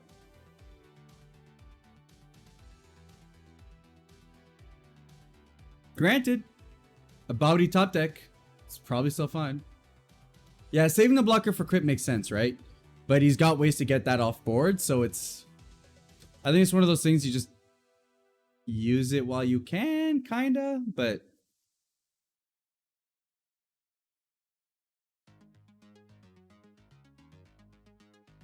Right, because he doesn't have to rush you down here. So he can just swing crit you, and Alex is never gonna see a card in hand from life the rest of the game.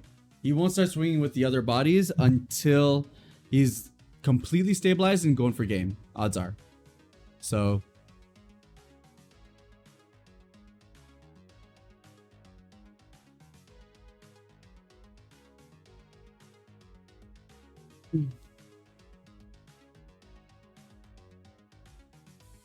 here probably looking for probably looking through for Bibbities, seeing, you know, how much he needs to worry about.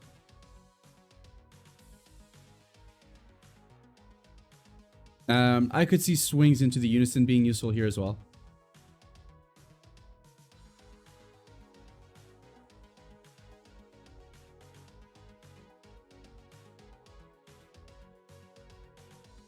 Ooh, and that's it, right? More crit swings. Crit, make sure that he never draws another card. Okay, Max correcting me, seeing if he saw Power Burst in drop.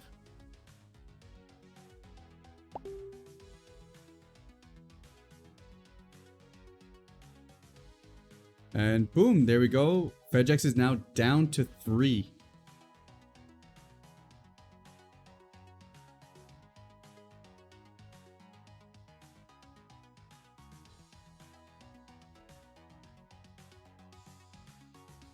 All right. So we see swing-ins with other cards. Try and see if we can close out here. Press the advantage while he still has it.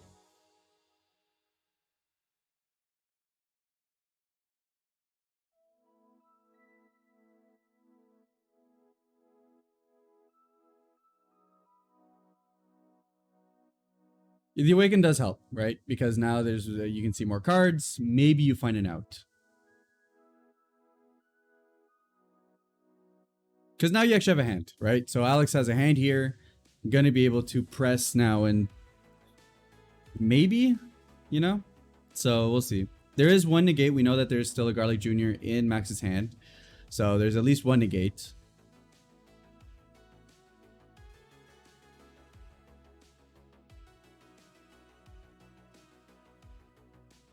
Okay, Alex going down to 1. 3 energy still standing.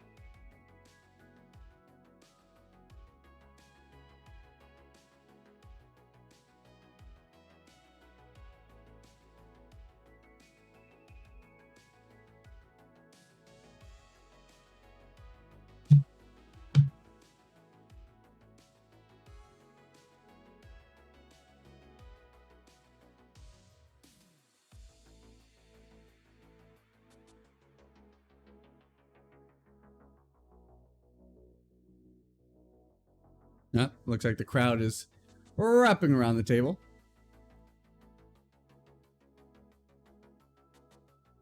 Oof. Is that enough combo to not die?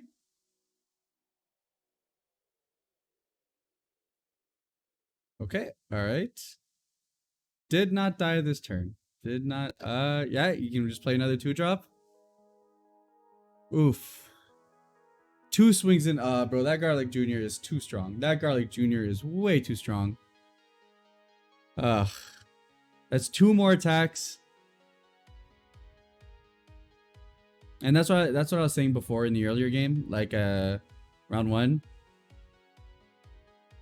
They're so efficient at doing a lot for very little. Do so much for so little. Here it doesn't matter if the card has you know, no combo power, it's just a swing. Just dump and see, and that's it. That's game. So Max coming back from the brink to go all the way. Starting at 1 life on turn 2 to bring it back to win the anniversary box with Agents of Destruction. God.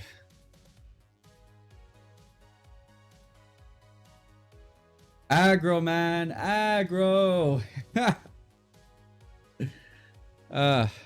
So powerful. AOD winning the box that AOD comes from is very, very fitting. You are not wrong, Mike.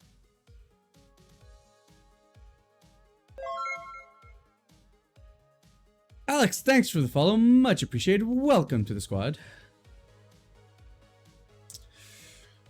All right. And that's it for the Win-A-Box tournament, guys.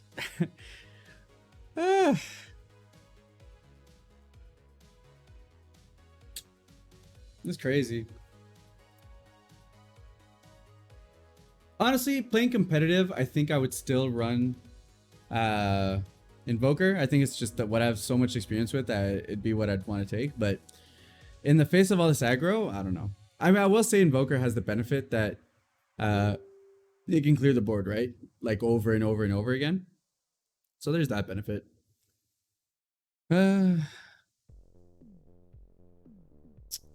That's crazy. Gotta say, wild in tournament. Although I'm not surprised, to be honest. Max, best player in our store. No surprise that he ends up in the finals. Alex does well, you know, most tournaments, and if he can get good hits on his mulls, it's very tough to be able to come back from that.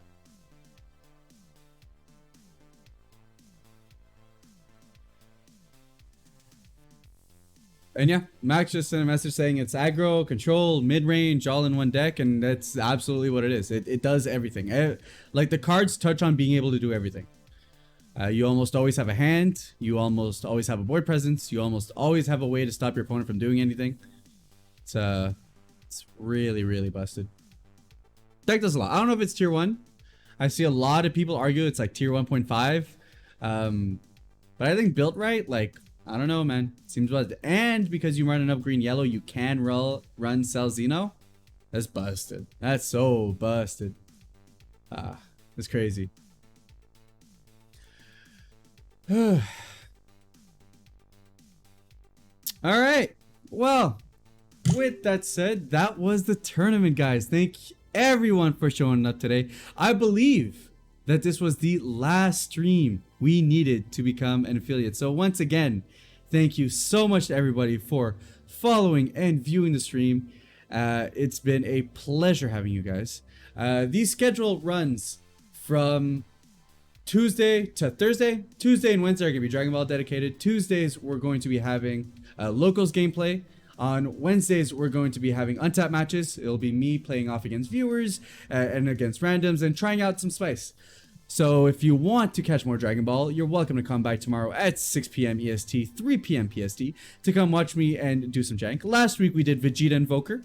This week, I don't know. We'll see what happens. I played a bit of Prison Frieza this week, so maybe we're pulling out Prison Frieza or maybe Chilai. I've been really wanting to build and play a Chilai deck, so that's what I'm going to be playing. And on Thursdays is Wildcard Day. We mess around, screw around a bit, play whatever the viewers want to play, and if not, if the viewers don't have anything in particular, then we're playing things like Fall Guys, Among Us, and just overall having a good time. With that said, that's going to be the end of the stream. Thanks everyone for showing up, and I'll catch you guys on the next one. Ciao.